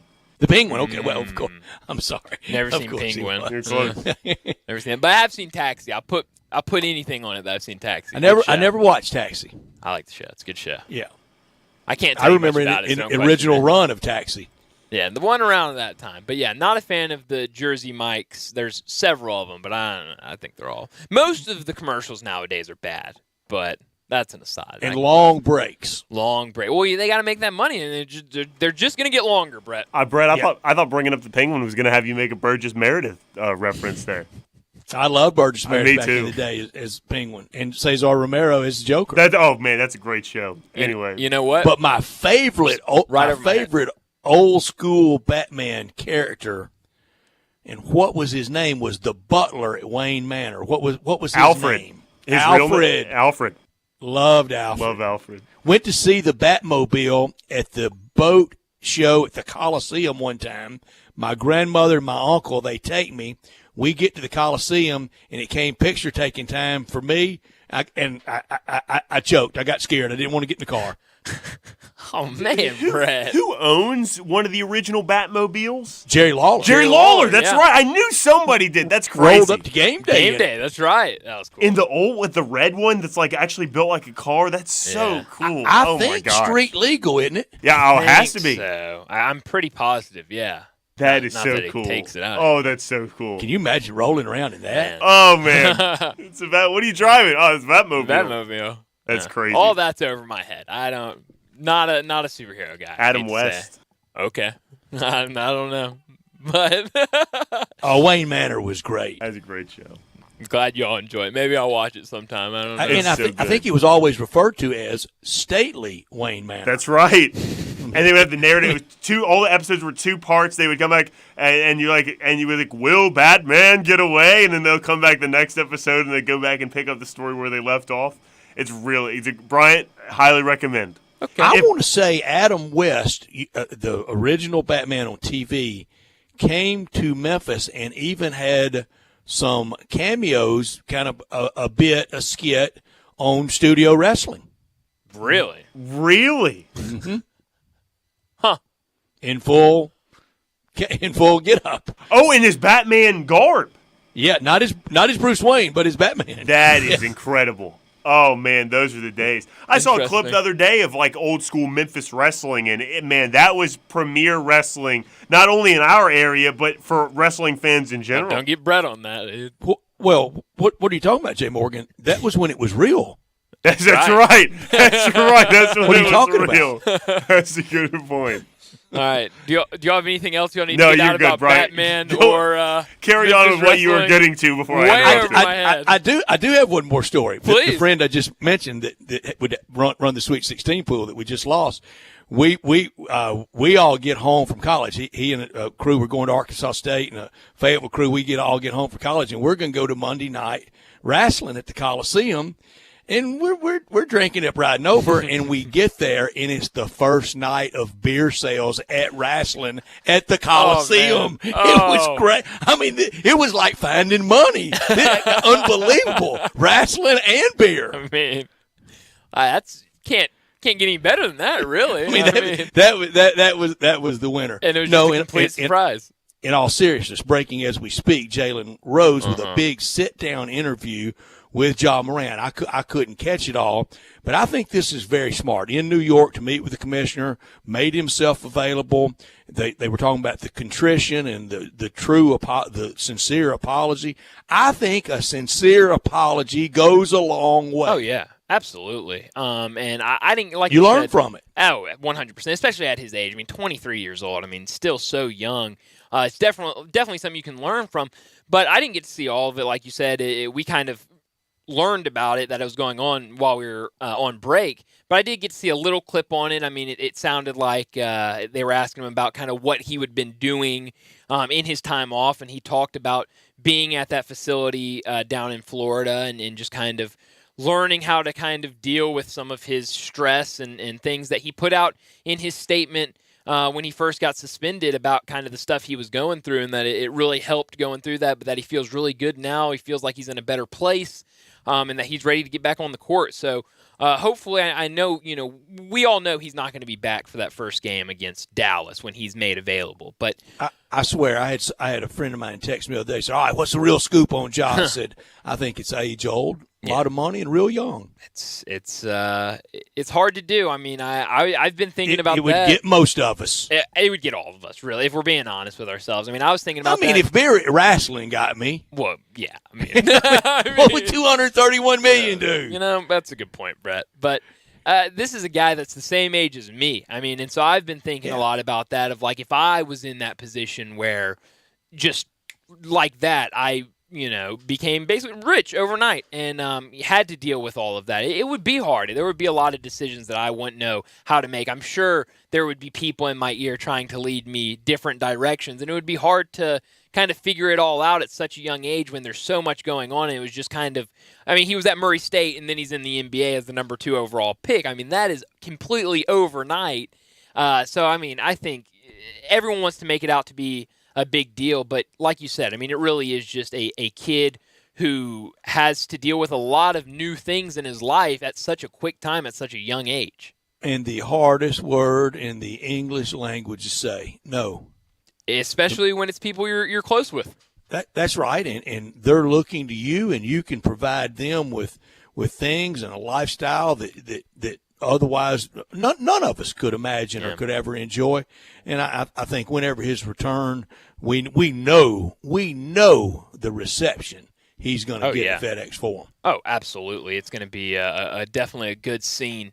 Probably a packed house. I don't mean to go back to what you guys were just talking about as you guys are moving off it a little bit, but one thing that is interesting to me about this, just in general, not necessarily specifically with Ja Morant, is like one thing that comes with celebrity, or also you see it for like the child of a celebrity, for instance, the child of like Tom Brady. They're just like, well, that was just always dad to me. You know what I mean? And like for Ja Morant, he's always just been a guy named Ja Morant. Mm-hmm. But now that comes with so much cachet, I would imagine, because I certainly don't have any level of celebrity, let alone the celebrity of Ja Morant. That's a very difficult thing to deal with, in where you are no longer just who you are. Yeah. Your name carries so much more weight. Exactly. That has to be some kind of psychological, mind bleep that just gets in your head and goes crazy on you. And in some ways, you think of those megastars, he's on his way to it. He still is.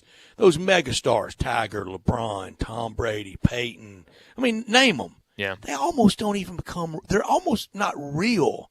I mean, and everybody wants, and for them, they have to decide, do you really like me, or do you like me because of my status, because of my fame, because of my fortune? It's the old saying about politicians' kids. You get half your dad's friends and all of his enemies. Can you imagine not knowing if someone is being genuine with you all the time? Mm-hmm. Like having to be cynical of every interaction. Every single one. Because you don't know. Do y'all really like me, or do you just like my Monday night wrestling beer drinking stories? I always wonder that. That's a good question. It's you. It's who you are. But that has to be difficult. I mean, and again, it's not to say that Ja doesn't have other issues that are going on here, but just in general, man, I think that's something that we don't think enough about in terms of big-time major athletes. Well, and their children are very guarded. I've said that coaches' families, coaches' wives, coaches' children, as I've learned, are the closest things to politicians, spouses, whether wife or husband, and children. Do you really like me, or are you trying to get close to Dad? Yeah. Well, and that's, the same thing kind of with Ja, but kind of in another sense of like, this isn't Ja Morant getting all this money in his hometown of South Carolina or Murray State where he spent a couple of years. This is a completely new city where he's meeting new people, hanging around different new people. And so I'm sure it's even more of that where you're trying to have to figure out, are these people really cool with me because they like me, or is it because I'm the new star in town, the number 2 overall pick? And being the savior. Yeah. You're the superstar we've dreamed of. You're the franchise, and that comes with a lot of pressure. Brett Norsworthy here for FanDuel. This March, take a shot at college hoops with a no-sweat bet on FanDuel Sportsbook. It doesn't matter if you're new to FanDuel. Already have an account right now. All customers can tip off the tourney with a no-sweat bet. Just sign into your FanDuel Sportsbook account to claim yours right now. Or if you're new to FanDuel, go to FanDuel.com and put in promo code SPORTS56. Very important, SPORTS56, to get in on all the action. Then you can bet on everything from the money line to point spreads, that 5 versus 12 matchup you've been eyeing. I've talked all week about liking the Tigers against FAU. I'm going to stay there. And one of my upsets, Utah State over Mizzou. It's all on an app that's safe, secure, and super easy to use. There's no better place to bet the tournament than FanDuel Sportsbook. Just go to FanDuel.com, put in promo code SPORTS56, and you can join now. Sign into your FanDuel Sportsbook account and claim your no-sweat bet today. Make every moment more with FanDuel. Must be 21 or older and present in Tennessee. Bonus issued is non-withdrawable bonus bets that expire 7 days after receipt. Max bonus bet $5 unless otherwise specified. Restrictions do apply. See full terms at FanDuel.com/sportsbook. Gambling problem? Call the Tennessee Red Line at 1-800-889-9789. Well, the first 4 game against Fairleigh Dickinson and Texas Southern's underway, and I'll be honest, maybe a shocker here. I haven't watched a second of Fairleigh Dickinson this season, but how Dickinson are they? Fairleigh, but they're short and they like to run and they're fast, and they're up 10-2 right now on Texas Southern. So that's fun. Well, let's get to a break, and when we return, it will be time for Taco Bell Crunch Time. Broadcasting from the Family Leisure Studio, we are Sports 56 and 98.5 FM.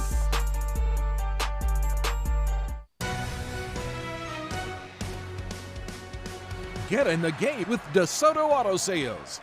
We're maniacs from all this madness, and if we're going to catch all these games, we need your help. So DeSoto Auto Sales has cooked up a 3-point plan to help you rebound from your old ride. Step 1, pick any of our rides on the lot. Step 2, pass us your old ride. Step 3, we'll come in with the assist. So if your old ride makes you feel like you're on the second string, it's time for a rebound, and we can get you in that ride of your dreams. Worried about fouls on your credit report? The DeSoto Auto Sales credit approval process is a slam dunk.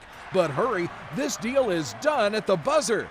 DeSoto Auto Sales is the Mid-South's #1 pre-owned dealer, and we're not afraid to go into double overtime for you. See all our rides at DeSotoAutoSales.com. That's DeSotoAutoSales.com.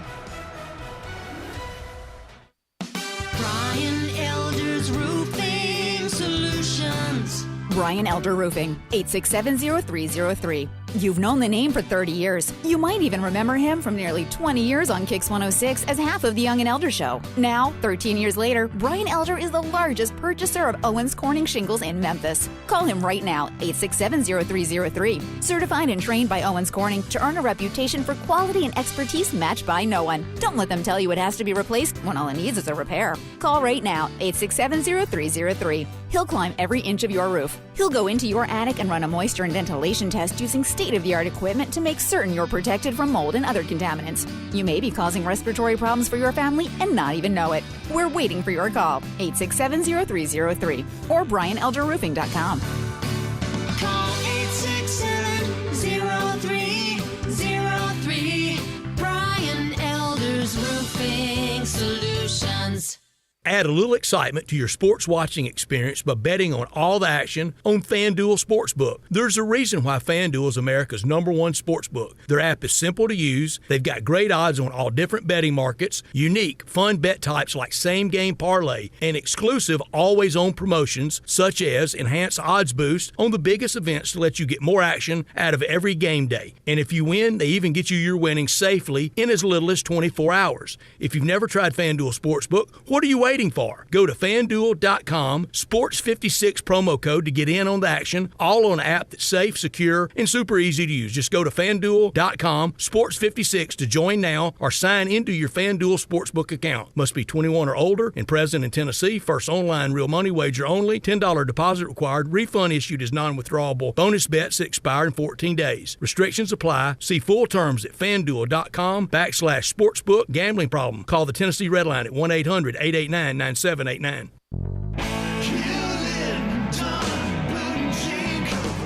Hewlett & Dunn Boot and Clothing Company, we have it all. From handmade Amish leather belts, fine and casual clothing, boots, casual boots, work boots, fancy boots, and even safety-toed boots. Lots of cowboy hats to choose from, even Nebo lights, Orco hard coolers, good-looking duck head dress shirts, duck head caps, shorts, and pants. Tons of jeans from Ariat, Wrangler, Devil Dog, and Kimes Ranch jeans.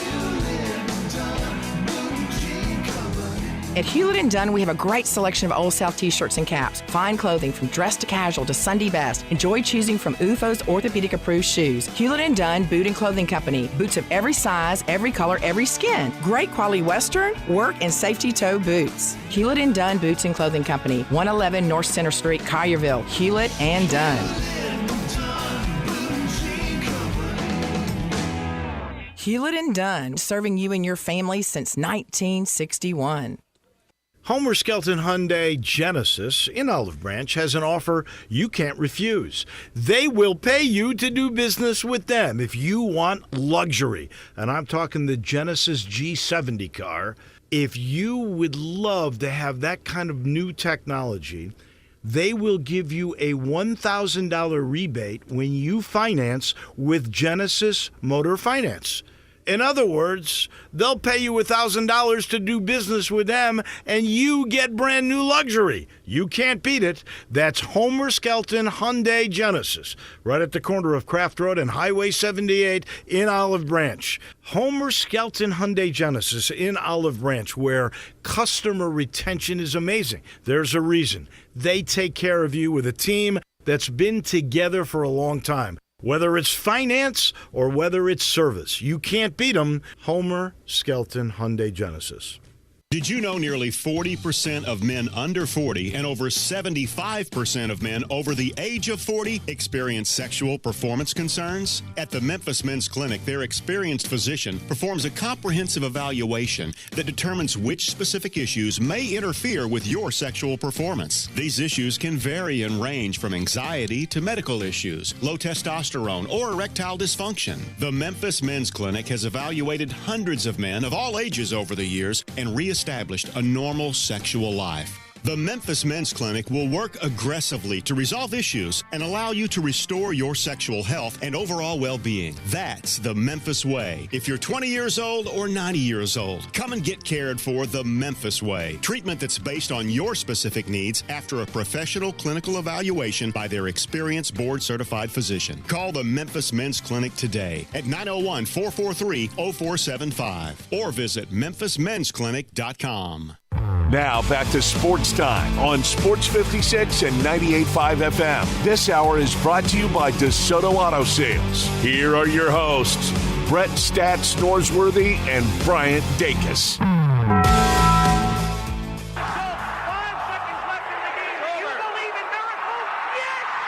Go crazy, folks! Go crazy! This is Geraldo. It is crunch time. You are looking live. In your life have you seen anything like that? Goodbye!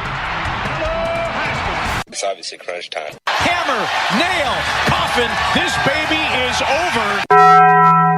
The double steak grilled cheese burrito, so good. Double the steak with nacho cheese sauce, seasoned rice, red strips, sour cream, and the 3-cheese blend wrapped inside a warm flour tortilla, with even more 3-cheese blend grilled on the top. The double steak grilled cheese burrito, it hits the spot now at Taco Bell. And at Taco Bell, when they say they are feeding people's lives with unexpected good, they mean it. Bowl food you can't get anywhere else. Well, what I learned today, actually what I learned last night, is that we've seen Nickelodeon kind of get into the space of trying to bring sports to a younger audience with some of their NFL games, where it's basically the game, but they have graphics on top of it. They have some of the actors from some of those Nickelodeon shows doing the play-by-play or color commentary or sideline report or whatever. Well, last night the NHL decided to do a 3D animated game of the New York Rangers, Jay Morgan's team, and the Washington Capitals. What they did was every player had a tracking device on them, and the puck had a tracking sensor inside of it. And so everything that was going on in the actual NHL game that was nationally broadcast on ESPN was also going on in this 3D animation version of the game that revolved around one of the shows called Big City Greens. And they called it the Big City Greens Classic. It's a children's animated show. All the characters from the show were in it and participated in the game. Jay, what did you think about it? I thought it was terrible. Do you think the kids liked it? No, I don't think any child in their right mind would like that. It didn't make anybody watch sports. Anybody that was watching sports would go watch the game. Anybody that doesn't watch sports, there's no chance in God's green earth they would watch that. Better or worse than the old Fox tracker of the puck? I would say worse. This isn't even. It wasn't even watching hockey, yeah, Brett. It was literally watching an animated show. Yeah, and it wasn't even like in video games. They shoot the puck. No, it was just watching the puck move and people move. It was terrible. It was weird. It was terrible. Well, sometimes you swing and miss. You got to try. Wouldn't you love to be in that board meeting when they thought it up, though, Brett? I mean, I just don't understand. You know somebody pitched that to someone and really had the gusto for it and thought it was going to work, and it didn't. I learned last night Mississippi State's three-point deficiencies. In the end, it got them. Wide open look for the game winner, just as good a look as you can draw up, and Pitt survived a game with State shooting 26% from three. 6 of 23, all the threes made were in the first half. State only attempted 7 free throws on the night. I don't know why they weren't working it inside a little more.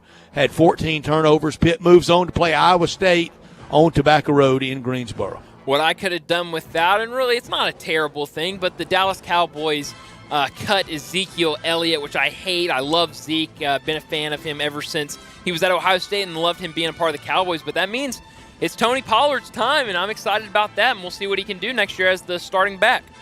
Do we have any updates on ankles after surgery? How's he recuperating? I haven't seen anything now.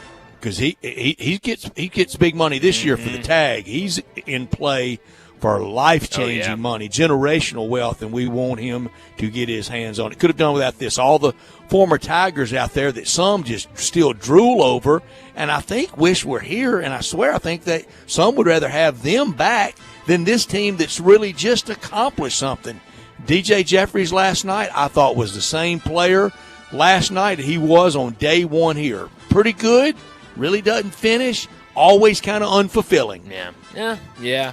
Well, we're keeping an eye on tonight. We already got one game in action. Fairleigh Dickinson up 16-5 over Texas Southern. Nevada, Arizona State also tonight. NIT action, you got 2 American teams taking the court, UCF at Florida and Cincinnati versus Virginia Tech. And Grizzlies at Heat, and Sacramento in Chicago, and late Golden State at Clippers. That's just simple math. Either one lose that helps the Grizzlies. Yeah, absolutely. So it's going to be a fun night of basketball tonight, but we're all just ready to get to tomorrow where you got a day full of NCAA tournament action in college basketball from about 11 a.m. till really about midnight or a little bit later than that. So definitely enjoy the games tonight. Enjoy them tomorrow, and we'll be here at 3 o'clock tomorrow to start recapping the games that have already happened and previewing the games later tomorrow night. Enjoy your night, and we'll talk to you tomorrow. This is Sheldon Rosengarten with Mark's Ben Store.